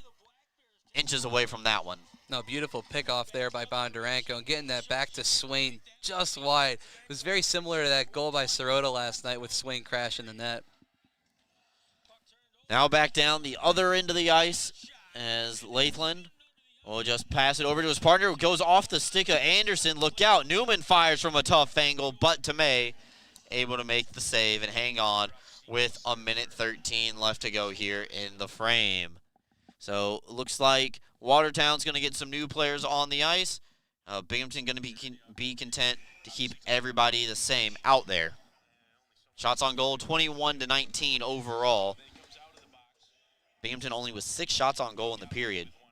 Even with a power play opportunity, it's very rare for this Black Bears offense to not put up double digits at least in a period. Watertown wins the draw. Shot goes well wide of the target. They still got 70 seconds. They could get there. Get a quick barrage in the last little bit. Wouldn't put it past the Black Bears to turn the last 60 seconds into a shooting gallery. But now got a NASCAR-style pile-up down there in the corner as they try to pull it out. Finally, somebody does. It's Anderson. Finds the man up at the offensive blue line. And now Binghamton comes back the other way. Lathan's got it on his stick. Hair fire. Colgan able to make the save. Chichu Lathan so close to getting his first goal the last 2 nights. And he's doing all the right things. So hopefully he's able to find one soon. On the other end of the ice, Tomei's able to make another routine save. 32 seconds left to go here in the frame. Don't forget we have the second period edition of the Excite Motorsports Intermission Report coming up, where I have the stats, the out-of-town scoreboard, and we will ask the broadcast again, see if we can get some other questions this time around. Oh, they've been piling up in the chat. I've been looking over occasionally at a few of them. Everybody asks their question while the game's going on, and it just gets lost in the chat because everybody's too excited. Yeah. You got to ask during intermission. So now we got 30 seconds left to go. Henning pinching in. And now Sirota back on the other end of the ice. He's behind Tomei, or rather on the other side. Goes through the entire Watertown offense and into the corner. Black Bears try a stretch play up to the line. There's 10 seconds left to go, and they are going to call that as icing against the Black Bears with 7 seconds left to go. So it looks like just one more draw to get out of this period. Going back to the Lathlen attempt there, I get really excited every time he touches the puck in a high chance opportunity. He's had those looks. Last night he had a few. This game so far he's had 2 excellent opportunities. Just got to get that lid off. We need that first professional goal from him tonight. Now, one time he hit the post so hard at home it came all the way back out into the neutral zone. And then that's when Coach Sherwood said, oh, I like the guy that we got. So face-off going to come out into the neutral zone. That is going to end the period, but not before Chernyuk gets acquainted with Mr. Zach Sirota. Sargis. Oh, excuse me, Sargis. You know, I was halfway there. It's those S's again. It's those S's, and he also has a 9 at the end of his number. Got a 10-minute misconduct. You know what? Yep, it is a 10-minute misconduct getting distributed there at the end of the game. We just saw the official, Mike Mahaney, make the motion like defensive offside. And that means there's going to be a penalty here given out at the 20-minute mark of period number 2. But that's going to do it for our second period. We will take a timeout, come back, update you on the stats and maybe what that last penalty was. We're going to step aside, come back with you. We'll be back right after this, folks. Clean Hamper is a locally owned and operated laundry washing service in Binghamton, servicing the entire Broome County area. Our services include washing and folding, specialty cleaning of larger items, stain and spot removal, hang drying, and ironing services. Our customers can drop their laundry off at our facility and then pick it back up when it's convenient for them. Or our drivers can pick the laundry up at your doorstep and deliver right back to you. We have a team of laundry care specialists that are ready to provide a clean, fast, and professional service.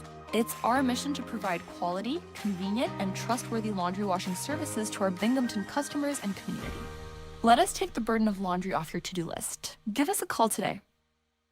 Elevate your game with Serponautics Hot Wax, the official wax of the Binghamton Black Bears.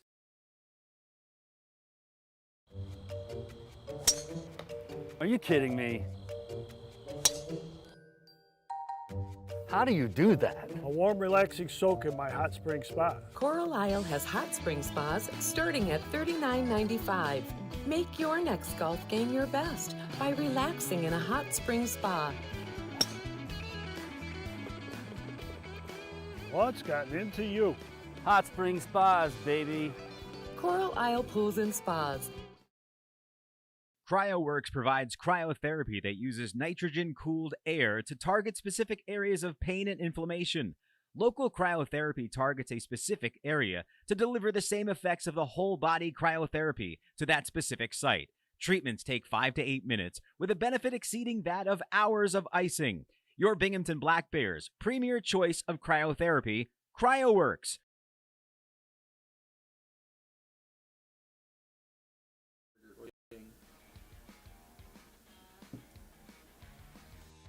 All right, welcome back in, everybody. Sorry about the echo. When the camera froze, unfortunately, we have to add it back into our properties.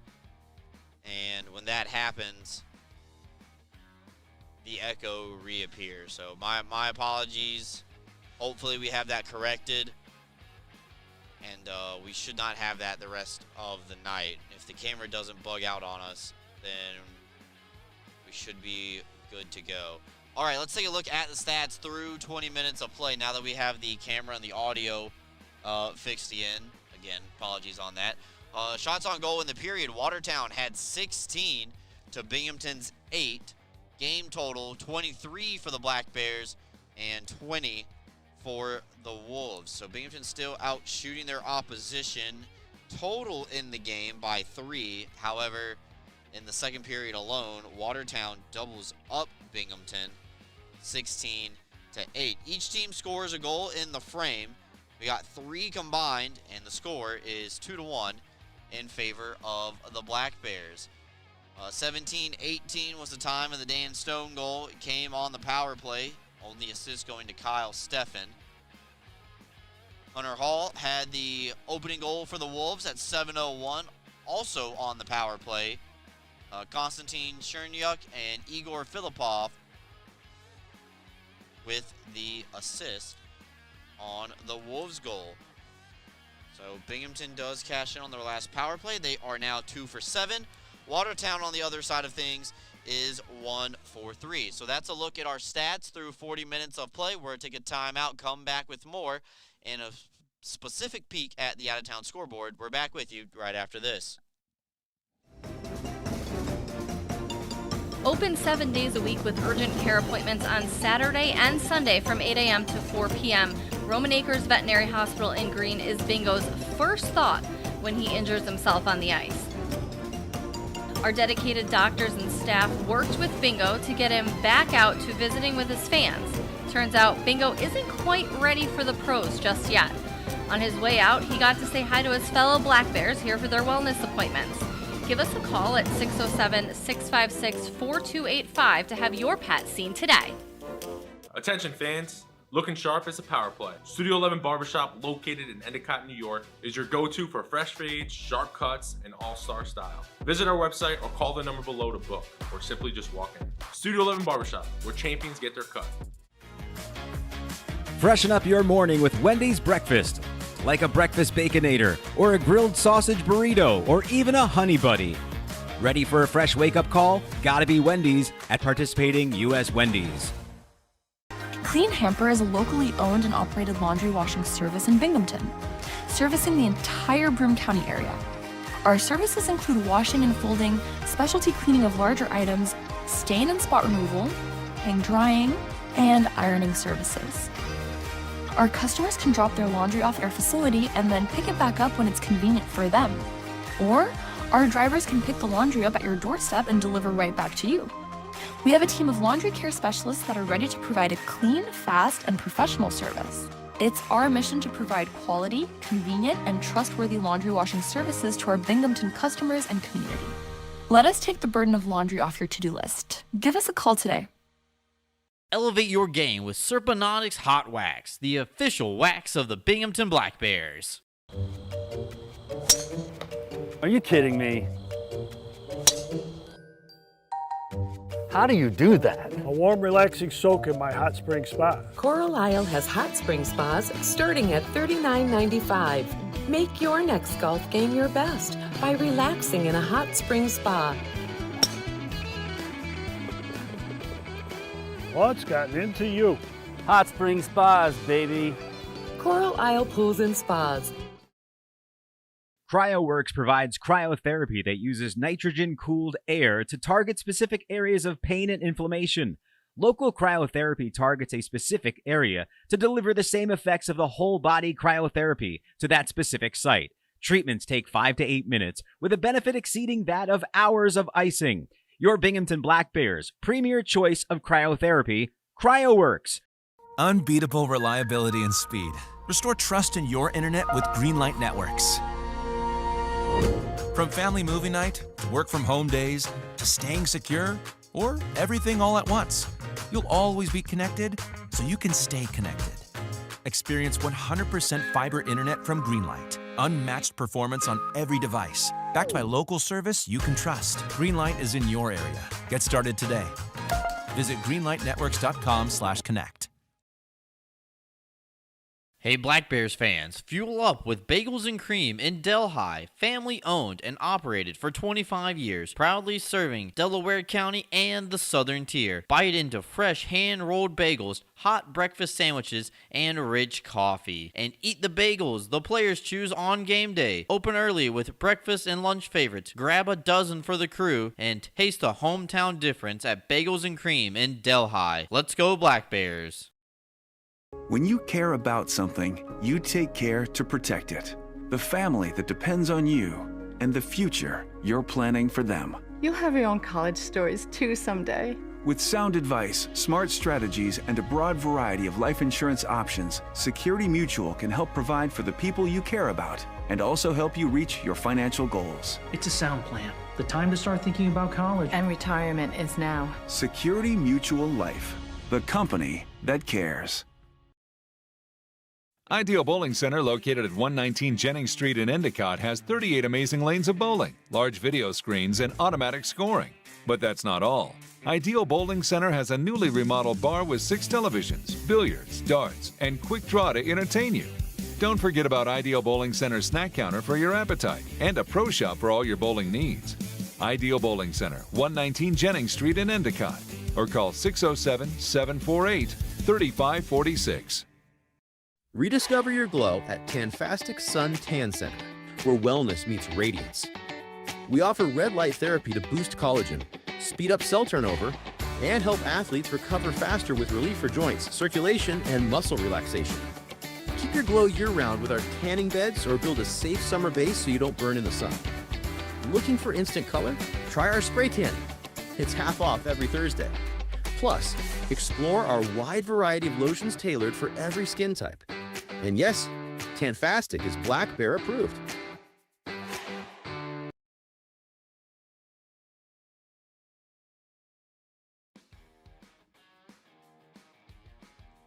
Welcome back in, everybody. Studio update time here. Black Bears and Wolves duking it out in a 1-goal game. Pretty tight checking so far. Either side being able to pull away. 3 power play goals across 2 periods so far. Each team scored a power play goal in the second period. Binghamton was the only team to score back in the first. Trying to update the out-of-town scoreboard, but of course, my computer has now frozen. So let's see here. Oh, I can't even move my mouse. Oh no. And it's not touchscreen. All right, so live journalism here. We're going to go to the FPHL website and try to figure out what the scores are across the FPHL, and Eli is already on top of it, so thank you, Eli. All right, so now some live journalism. PD leads Athens 3-1.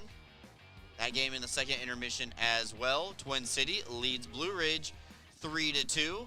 Columbus leads Indiana 1-0. Baton Rouge leads Topeka 2-1. And then a final score, Port Huron defeats Danbury 3-1. So Danbury and Port Huron will split the season series, or excuse me, the weekend series with each other, as Danbury won last night, Port Huron wins tonight. PD leads Athens 3-1. Twin City leads Blue Ridge 3-2. And Columbus leads Indiana 1-0. Zydeco lead the Scarecrows 2-1 as well. So that's a look at our out-of-town scoreboard. Eli's already been going through the YouTube chat.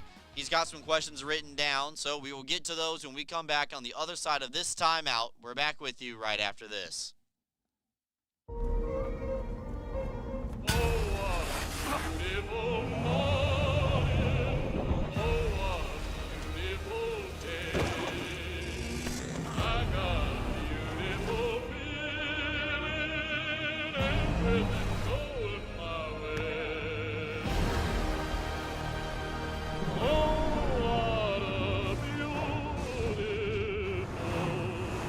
Toyota Trucks. Let's go places. Are you ready to take your billiards game to a whole new level?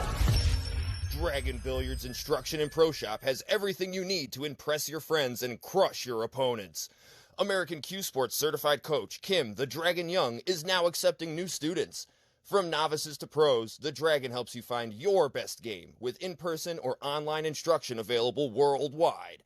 Need help with stance, stroke, or alignment and aiming? We've got you covered. Looking for advanced cue control techniques and trick shots? No problem.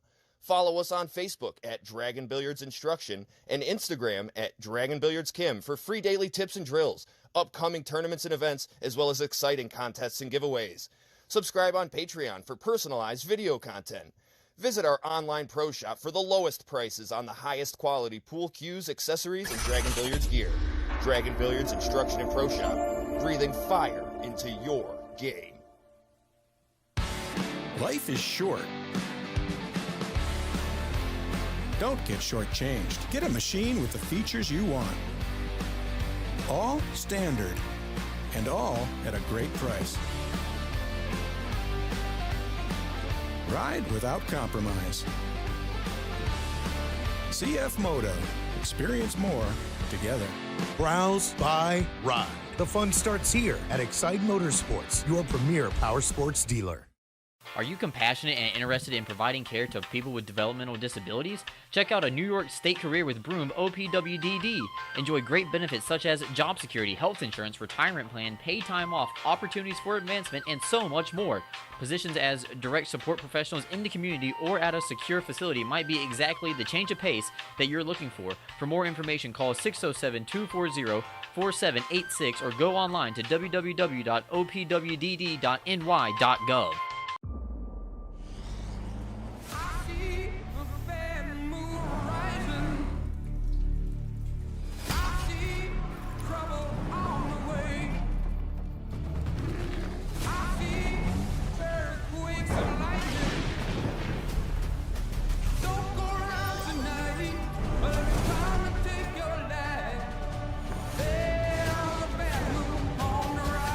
Toyota Trucks. Let's go places.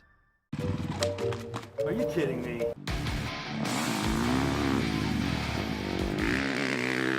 How do you do that? Dude, I just got a new hot spring spa. Carlisle has hot spring spas starting at $39.95. Come see how we make every day better by relaxing in a hot spring spa.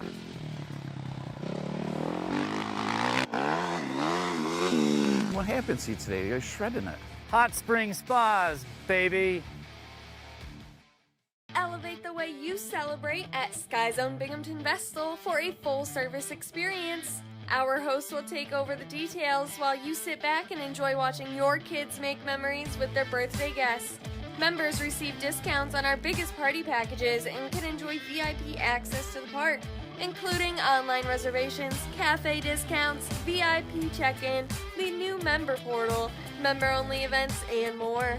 Visit Sky Zone Binghamton Vestal, formerly known as Defy Vestal, today.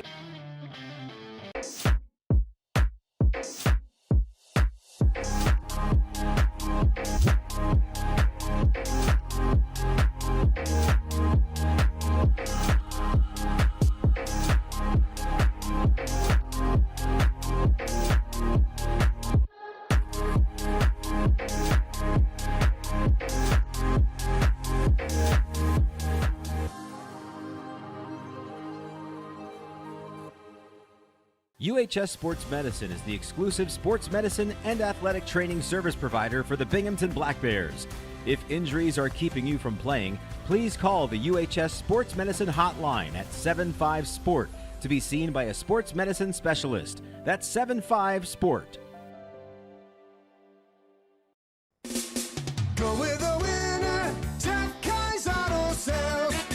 We have a huge selection of vehicles and every tool available to fit everyone's credit needs. If you've been told no before, I say no when it feels so good to say yes. get the vehicle you deserve. Yes, that's awesome. With our guaranteed credit approval program, which can easily be filled out online at jeffkais.com. Jeff Kai's Auto Sales, Appalachian. Go with the winner, Jeff Kai's. Welcome back in, everybody, to the studio, getting ready for the third period tonight. But we have some YouTube chat questions, and boy, Eli had a fun time cycling through them all and writing some down. So, Eli, why don't you go ahead and start us off with our first question? I heard these were good. There's some good ones in here. We're going to start off with something hockey related. What's the wildest thing you've seen during a game, you think? It could be anything. It could be a save, a goal, fight. Probably I'd never seen it at any level of hockey when Dakota Bond scored a 3-on-5 goal. I just thought that was something unfathomable that like somebody would like go and try to do it, and he did it twice. So I'd say that. I have probably two. One being the almost Macananima goalie fight, center ice. A goalie fight is a very rare thing, far and few between. The second thing would be a goal this season by Nick Swain. That beautiful goal, was that teddy bear toss night, was that? Yeah. That The inside toe out trap. move. Yeah. Oh, such a fantastic goal. All right, go ahead. Players making their way back out onto the ice, so we're going to have to try to rapid fire this. Next we got, how do we top our hot dogs? I put only ketchup. I am a ketchup relish kind of guy. What are you writing down all the time? Good question. I keep stats during the game. That's how I know who has penalties, assists, shots on goal, things like that. So this is my stat book, and let's see here. We're going to try to get it into focus a little bit. There it is. Yeah, that's what I'm writing down during the game. So I try to do that every single game. So, yeah.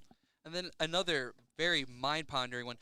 Why is it called freezing the puck and melting down the puck whenever a goalie covers it up? That's a little bit of a oxymoron there. You know, I guess it's just slang hockey terms in the world. It seems you favor the melting down the puck. I'm a little more towards freezing the puck because it's a stoppage of play per se. I don't know about the melting, but that's just. I mean, neither one is wrong, but I mean, I understand. You know, it's just making sure that everybody's, you know, understands that they mean the same thing. Yeah. And that there's no confusion.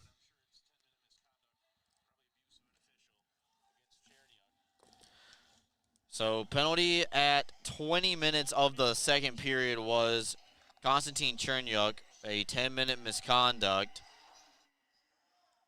against Watertown. So Binghamton's really not going to be on the power play for this. They're just going to be down one of their defensemen here as we get set to go here, as they do start to make their way back up the ice. Sway now coming back the other way. Well, tonight's third period. Oh, no, I forgot to hit the game feed button. I'm so sorry, everybody. There we go. We haven't missed anything, I promise.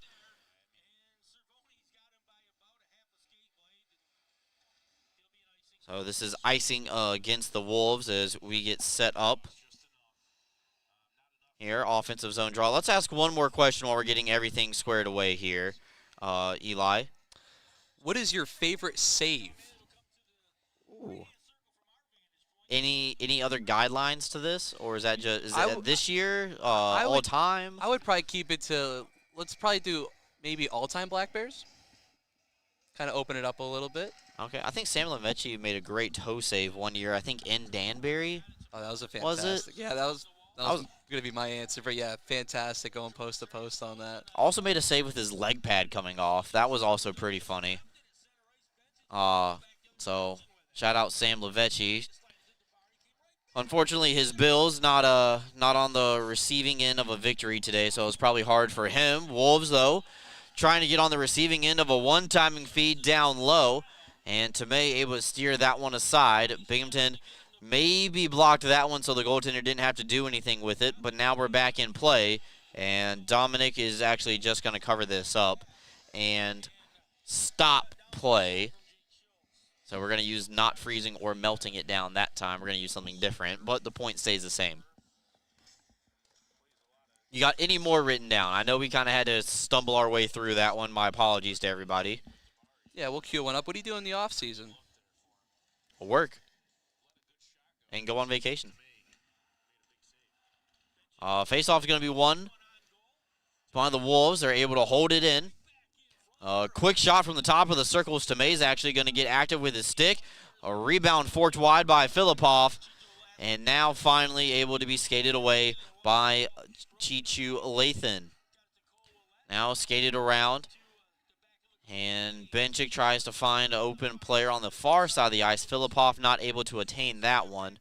Sent up the wall by Tomei and back out into neutral ice. I'm not going to dodge that question. I'm going to circle back to it next time we get a stoppage.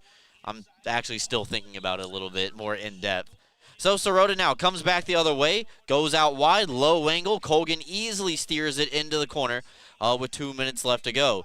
Emery will send it down low, and Swain trying to pick the puck from behind the cage, trying to find Emery. Loose puck is actually just sitting outside the trapezoid. Going to bounce to the Wolves. They're down by one. The Black Bears, though, keeping this play alive. Swain looking for the outstretched Emery in front, just not able to corral it. Back out the other way, Steffen trying to start the cycle. He's fighting off McDonald, trying to gain control. Up top for Anderson. His shot steered away by Colgan.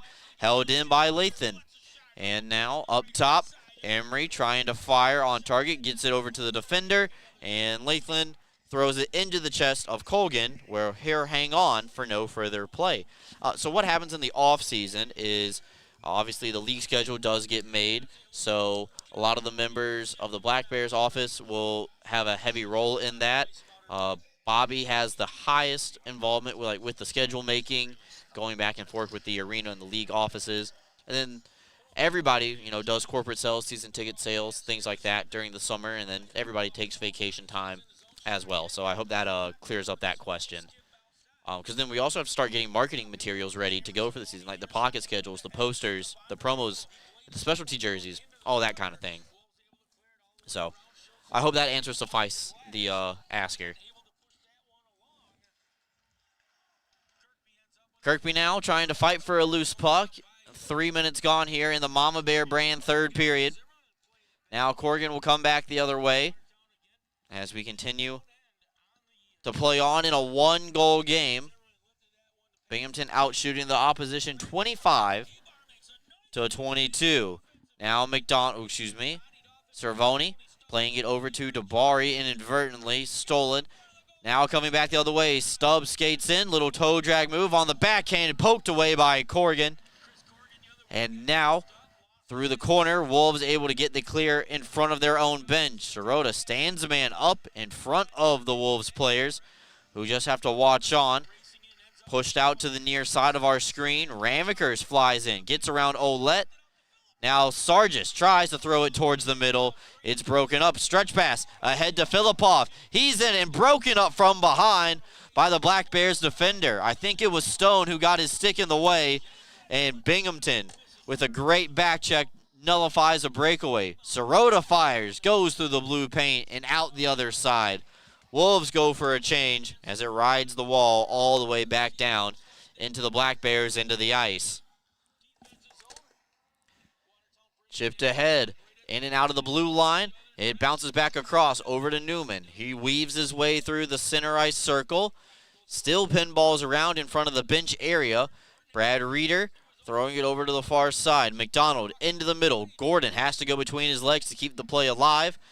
Thrown off target. Tomei was trying to track the puck, and this will fall back out towards the red line where the Wolves will just dump it back in, and Tomei stops it at dead center behind his net and allows Binghamton the opportunity to go the other way. Swain's ahead, trying to get into a race. Colgan out to play the puck, nullifies icing. Wolves would have had an offensive zone faceoff coming up. Now McDonald will spin it around near side. Gordon and Emery in that battle, 10 versus 10. It's Binghamton's 10 who will win it for a split second. Got into the trapezoid, but then the Wolves will send it all the way down. This is icing. 5:23 gone here in the period. It's 2-1 Binghamton. We're back with you right after this. When you care about something, you take care to protect it. The family that depends on you and the future you're planning for them. You'll have your own college stories too someday. With sound advice, smart strategies, and a broad variety of life insurance options, Security Mutual can help provide for the people you care about and also help you reach your financial goals. It's a sound plan. The time to start thinking about college. And retirement is now. Security Mutual Life, the company that cares. Ideal Bowling Center, located at 119 Jennings Street in Endicott, has 38 amazing lanes of bowling, large video screens, and automatic scoring. But that's not all. Ideal Bowling Center has a newly remodeled bar with 6 televisions, billiards, darts, and quick draw to entertain you. Don't forget about Ideal Bowling Center's snack counter for your appetite and a pro shop for all your bowling needs. Ideal Bowling Center, 119 Jennings Street in Endicott, or call 607-748-3546.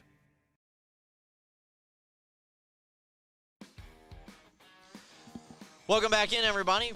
Brooks Hill and Eli Worth doing a great job filling in this week as the emergency backup broadcaster, calling these two games with the Black Bears and the Wolves. It's a one-goal game right now. Binghamton leads 2-1. All 3 goals, Eli, have come on the power play tonight for both teams. Yeah, a real special teams affair. Something I want to highlight here, we had a lot of back and forth here to start this period. But Nick Swain's forecheck so far, especially this weekend, it seems to really stand out, and it's really highlighted. He had that goal last night with the chip pass up to Stefan, but then tonight so far, he does a good job, and he's forcing Colgan to make some mistakes when he's playing the puck outside of the net. Wolves turnaround shot. Tomei able to hold the post and able to get a piece of it on the save. That's a wonderful save made by Dominic Tomei, and I also realized that I got caught watching the wrong screen there for a second. So now it'll come back the other way. My apologies to everybody if I spoiled the play for you. That's my fault. Wish we could be there in Watertown. Still an excellent toe save nonetheless. It's a great save. You're right. Don't want to take that away from Dominic, but I might have spoiled it from the people not knowing if it was going to go in or not. My apologies here. I'm watching the right screen now. Stubbs tries to toe drag his man inside the blue line. Harris send it across, and it is batted out of midair by the Wolves on the forecheck. That is Dabari cutting across, 3-on-2, sent across, and the Wolves were actually offside. A little bit of a late call from the linesman on the far side in front of the Black Bears bench. But that is going to be a neutral zone draw. Just trying to jump the gun a little bit there. Just maybe cheated a little bit. I couldn't quite see that line, but the referees probably see it better than I do. Especially from 2.5 hours away.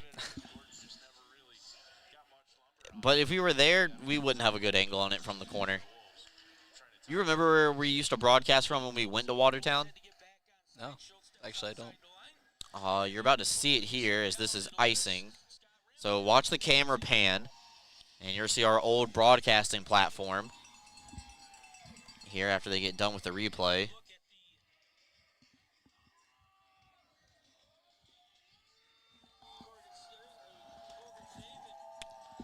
So it's going to be on the left. Oop, this is still a replay.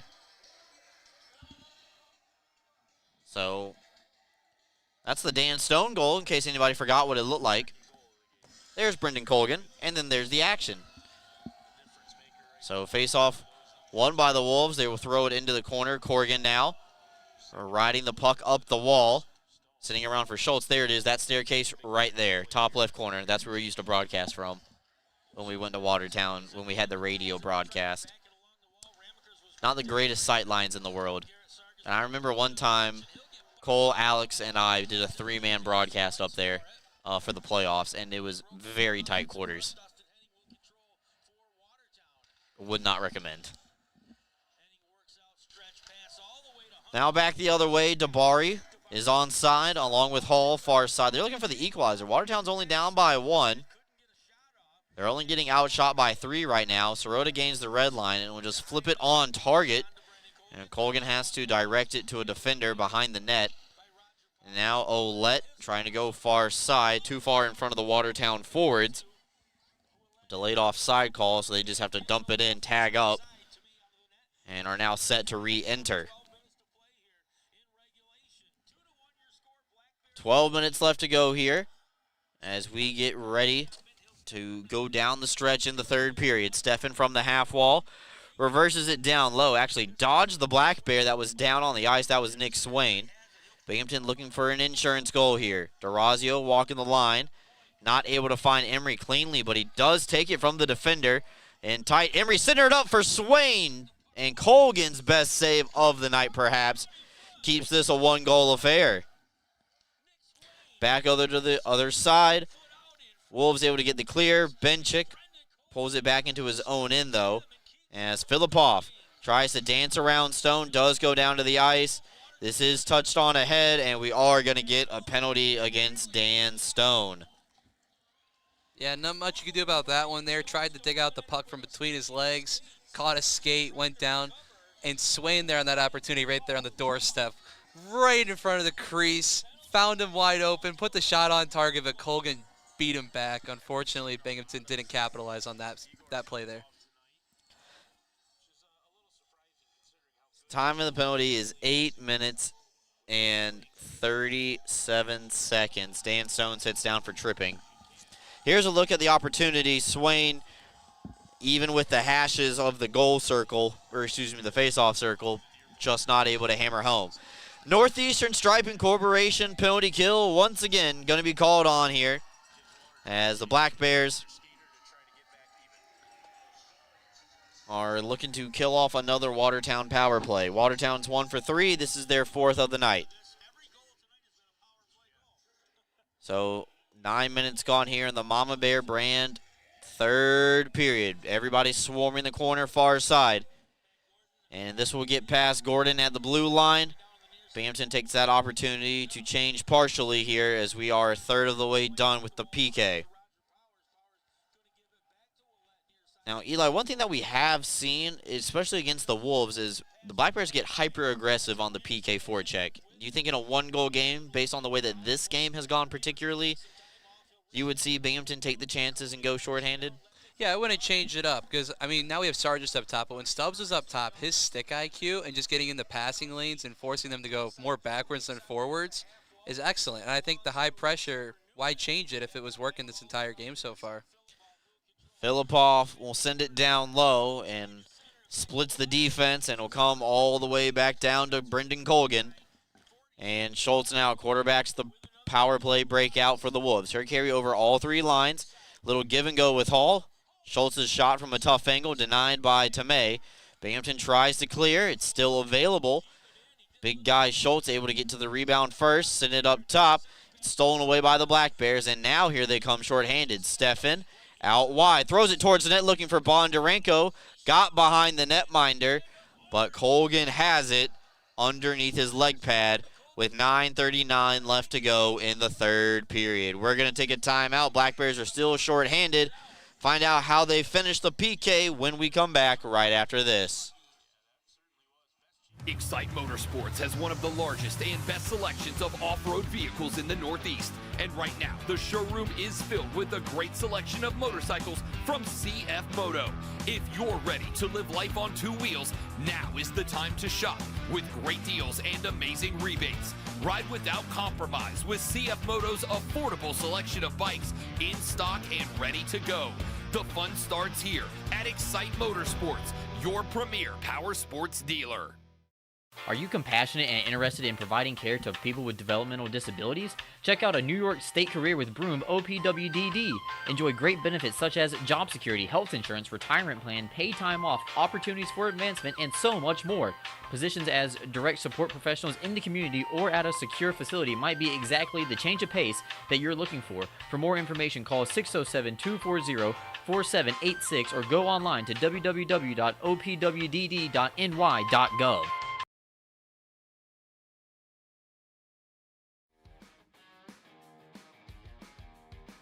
Welcome back in, everybody. Black Bears Studio calling the game remotely tonight. Binghamton leads this one 2-1. 3 power play goals for all the markers tonight. 1 goal affair, and Eli and Black Bears are still on the PK for the next 16 seconds. I'm confident. They seem to be getting things figured out. They're passing the puck a lot better this period. I just want to see them finish this game out strong and just stick to their disciplinary defensive actions. There's a great look at our linesman for tonight. That's Chris Forden. He's paired up with Jonathan Palenko. Mike Mahaney and Steve Cook are the referees. Offensive zone draw for the Black Bears. As it looks like Brendan Colgan fixing his equipment while we are away. Binghamton trying to pick up win number 29 this season. Still got just a little bit under halfway of the third period to go.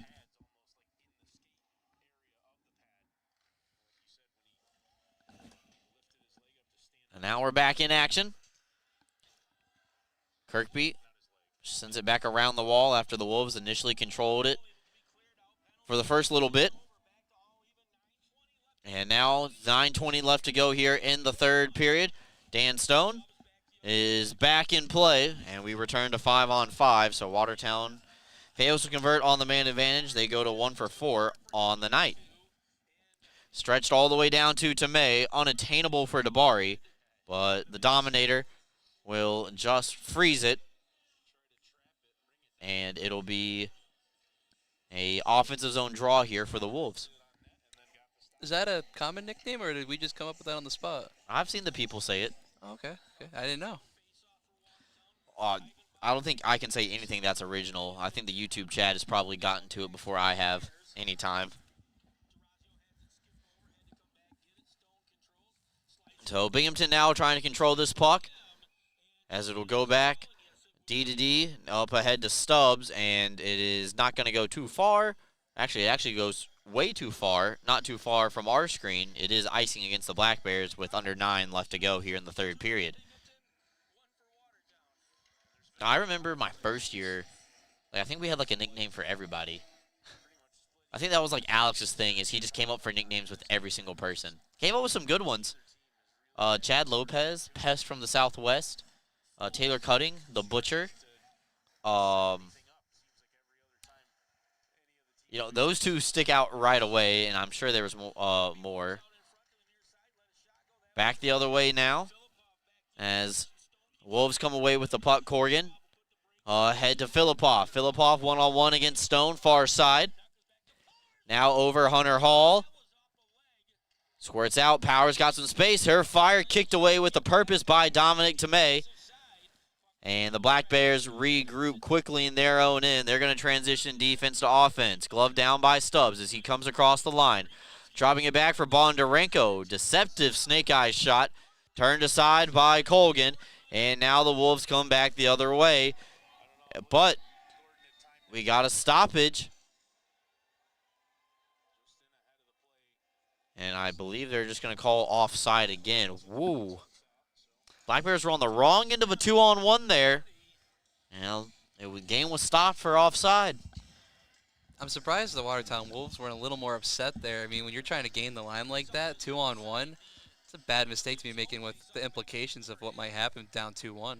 Well, Darian Benchick was carrying the puck, and, he's a pretty calm and level-headed guy. We knew that from his time here in Binghamton. So I think he just looked up to the rafters and maybe was in disbelief that the call was made, but I don't think Darian's going to be a guy who's going to flip out on the referees for it. So Sirota centers up, nobody home, far side.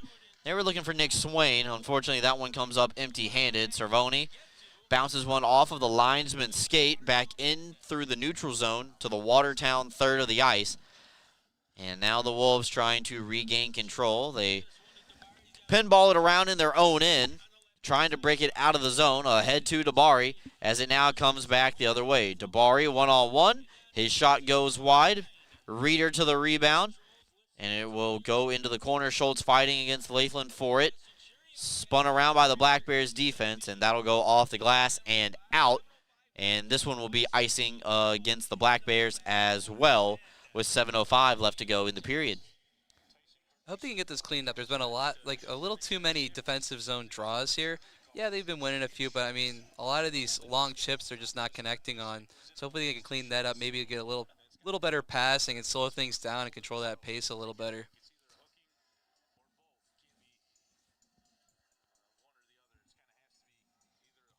Offensive zone draw for the Wolves.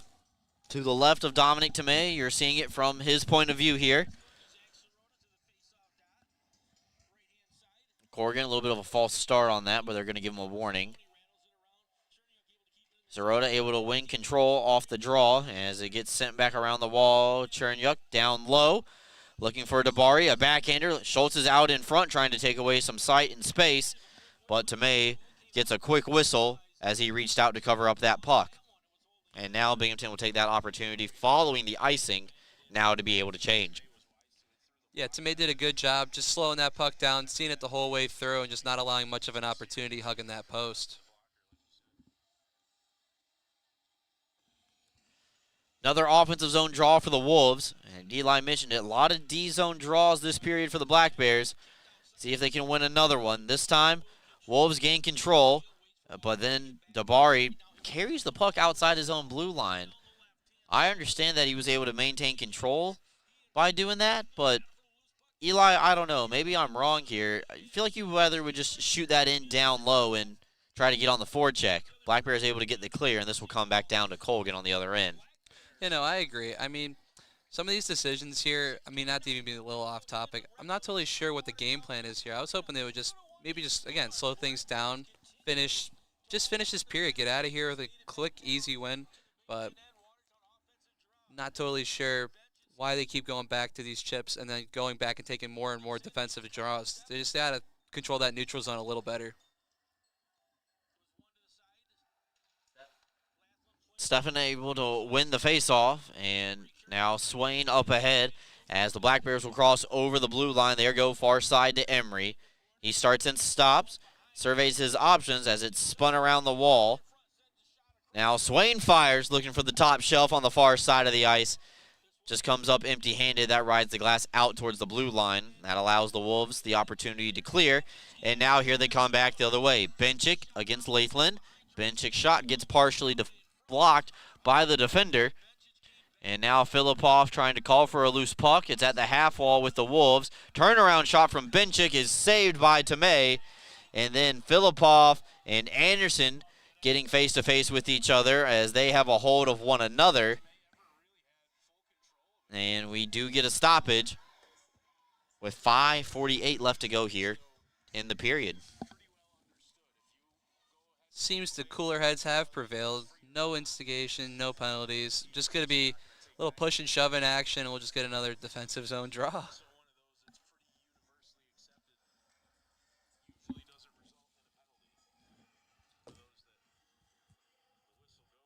So it looks like everything's okay to resume.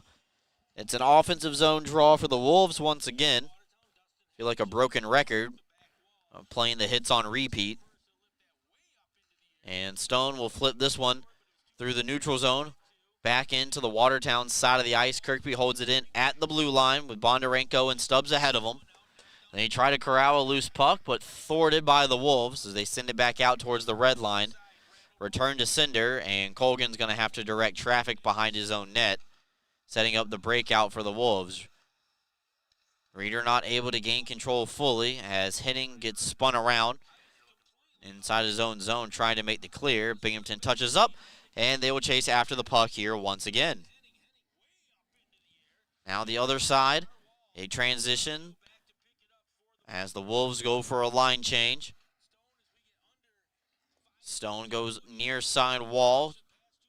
Kirkby ahead to Bondarenko, but it's too far in front of the Russian forward. Under 5 minutes left to go. We do have one more timeout to get to at our next whistle. Kirkby's backhander looking for the man driving the middle lane. Comes up empty-handed, but now wide open net. Sargis fires, and he rings the post dead square. Oh, Garrett Sargis comes off a line change. Watertown didn't know where he was.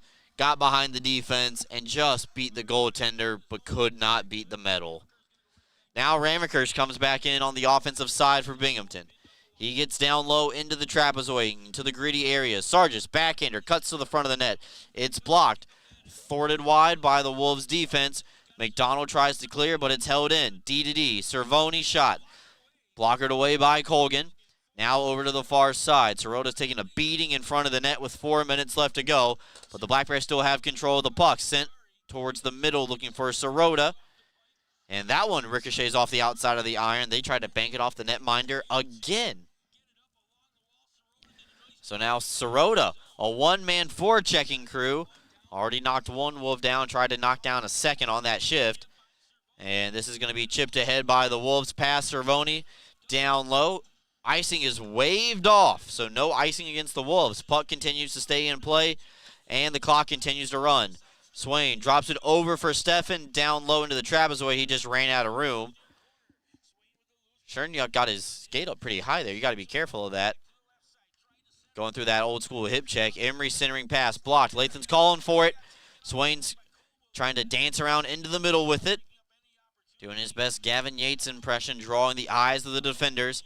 3 minutes left to go here. Emery starting and stopping down low. Puck gets pinned up against the skate and the wall to the right of Colgan. Peeled away by Swain as it goes towards the corner. Black Bears not able to hold it in as it just gets past Jesse Anderson. Here come the Wolves back the other way. Olette now sends it off the wall. Benchik looking for it. Tomei's trying to fight for it as well. He's going to get on top of it, and that'll send us to our final timeout of the night. 2:42 left to go here in the third period. Black Bears holding on to a 2-1 lead. We're back with you right after this. Are you ready to take your billiards game to a whole new level? Dragon Billiards Instruction and Pro Shop has everything you need to impress your friends and crush your opponents. American Q Sports certified coach Kim the Dragon Young is now accepting new students. From novices to pros, the Dragon helps you find your best game with in-person or online instruction available worldwide. Need help with stance, stroke, or alignment and aiming? We've got you covered. Looking for advanced cue control techniques and trick shots? No problem. Follow us on Facebook at Dragon Billiards Instruction and Instagram at Dragon Billiards Kim for free daily tips and drills, upcoming tournaments and events, as well as exciting contests and giveaways. Subscribe on Patreon for personalized video content.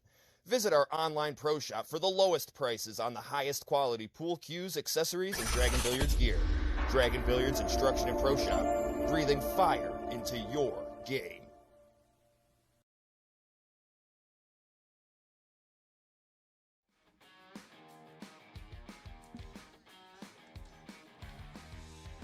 Welcome back in, everybody. Watertown actually got back to the game a little bit sooner rather than later that time, so we were able to cut right to the feed. Mama Bear Brand, third period's been a good one. I think better defensive play for the Black Bears. They've been in their own zone a lot this frame. Yeah, I mean, it's just that forecheck. They finally have a beat. Well, Watertown has a beat, and they've been sitting in there and kind of controlling the offensive pressure and tempo this period.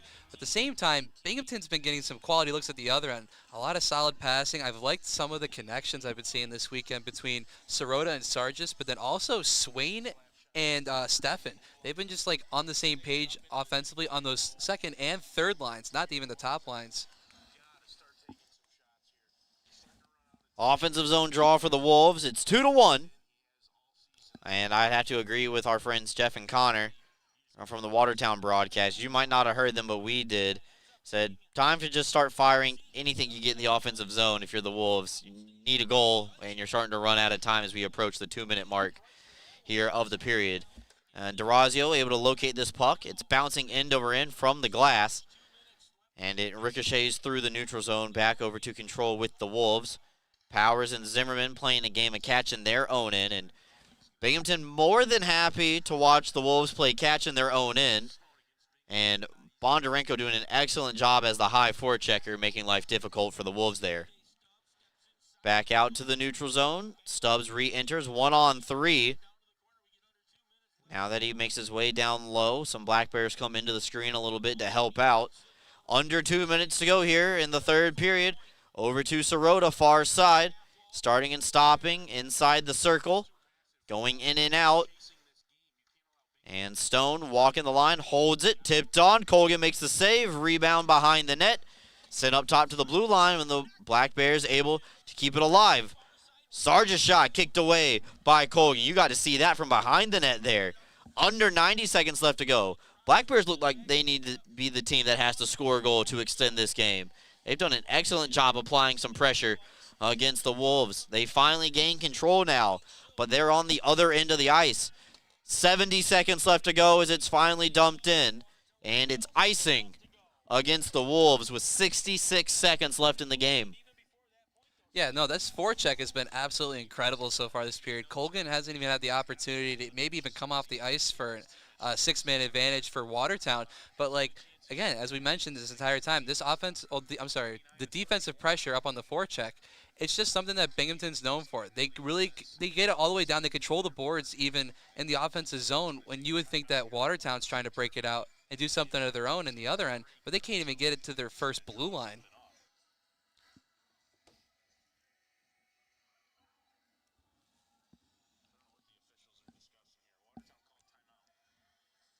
Well, Watertown will call timeout with 60 seconds left to go. But weird situation, Eli, because they call timeout. Puck's on their own end of the ice. I think they're hoping for a quick draw win and then get a Colgan off the ice as fast as possible. It's going to be an interesting situation here, but I mean, calling a timeout this late in the game, you can only expect that's what they'd hope.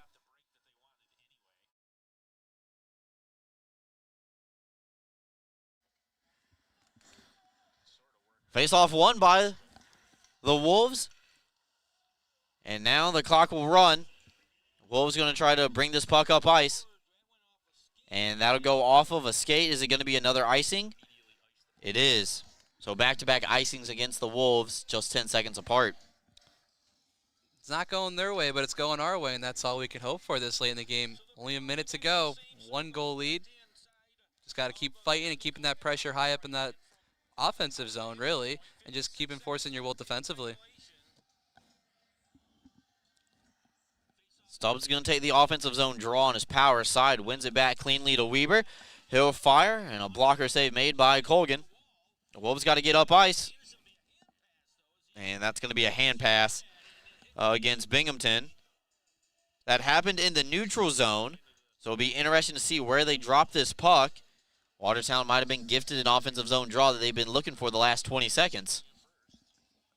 They can't make up their mind. We're going in, yeah. All right, so an offensive zone draw that the Wolves are looking for. And I think Binghamton's going to call a timeout here. Oh. No, they say that Coachman now finally calling his timeout. Huh. Well, that's what happens when you're not there.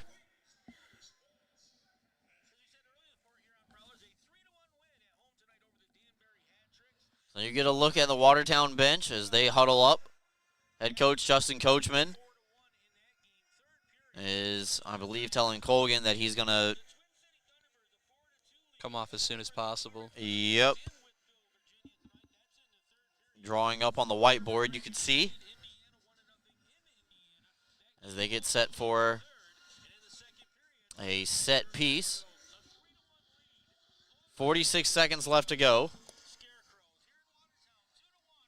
Crowd's getting into it. A lot of people up on their feet at the Watertown Municipal Arena. And it's poked into the corner. Back the other way. Now Hall. Wants a forward take it from him. Back up to Chernyuk. Chernyuk over to Dabari. Shot. Knocked away. Never made it towards Tomei. And now Newman not able to get the shot off. Chernyuk not able to get it. Extra attacker is out for the Wolves. Split away. And Stubbs sends this down the length of the ice. Is it going to make it? I don't know. We're looking at the Watertown bench. They just didn't want to show us that. Get our hopes up. That was absolutely crazy. 10 seconds left to go. Wolves, one final chance. They come up ice one more time. Newman's onside. Shot is going to be steered away. Tomei will make one more save for good measure. And Black Bears win this one in a low-scoring affair. Final score, 2-1. I don't know where I was getting 12. 2-1. Put 1 to 2. That gets you 12. Binghamton wins, picks up victory number 29 on the season. 29, 3-0, 85 points atop of the FPHL. Take a timeout, come back with more. La Quinta Inn and Suites postgame show. Back with you right after this. Elevate the way you celebrate at Sky Zone Binghamton Vestal for a full-service experience. Our hosts will take over the details while you sit back and enjoy watching your kids make memories with their birthday guests. Members receive discounts on our biggest party packages and can enjoy VIP access to the park, including online reservations, cafe discounts, VIP check-in, the new member portal, member-only events, and more. Visit Sky Zone Binghamton Vestal, formerly known as Defy Vestal, today.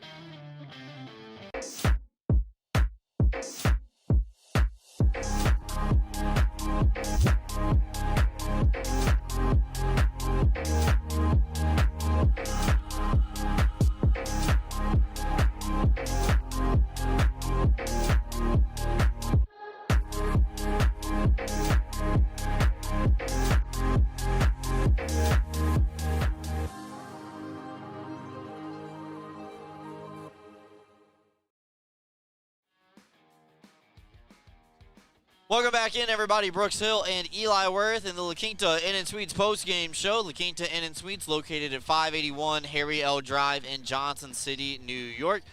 Perfect place to plan your next stay to the Southern Tier for the Black Bears' upcoming home games next week against the PD Ice Cats Friday and Saturday. Both games will start at 7 p.m.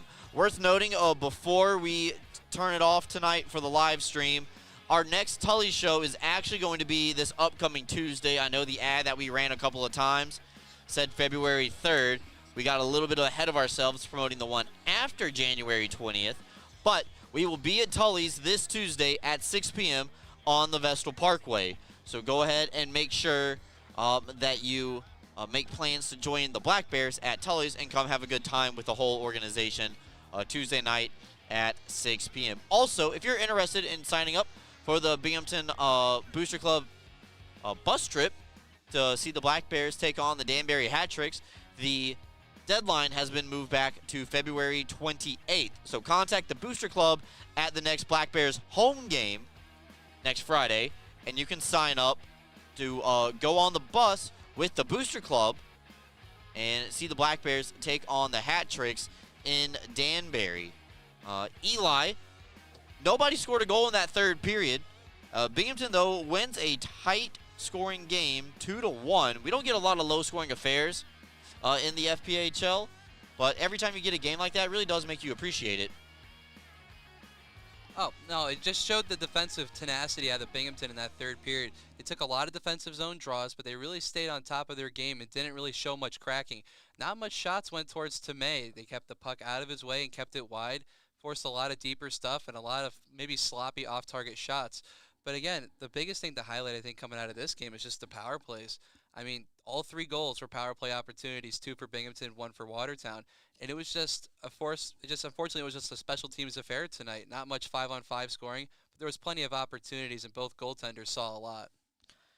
Final count of shots on goal, 28 in the game for Watertown, 8 in the third period. Binghamton had 9 in the period, game total of 32. Nobody scored a goal in the third period. Black Bears win this one by a final score of 2-1. The Rocco J. Testani Budweiser 3 stars of the game are in. Hunter Hall from the Watertown Wolves takes the 3rd star with 1 goal tonight on the power play. Dan Stone gets the 2nd star with the game-winning goal. And C.J. Stubbs, 1st star of the night with the opening goal back at the 8:25 mark of the first period. That's going to do it for us here tonight on the remote broadcast. Thank you so much for tuning in.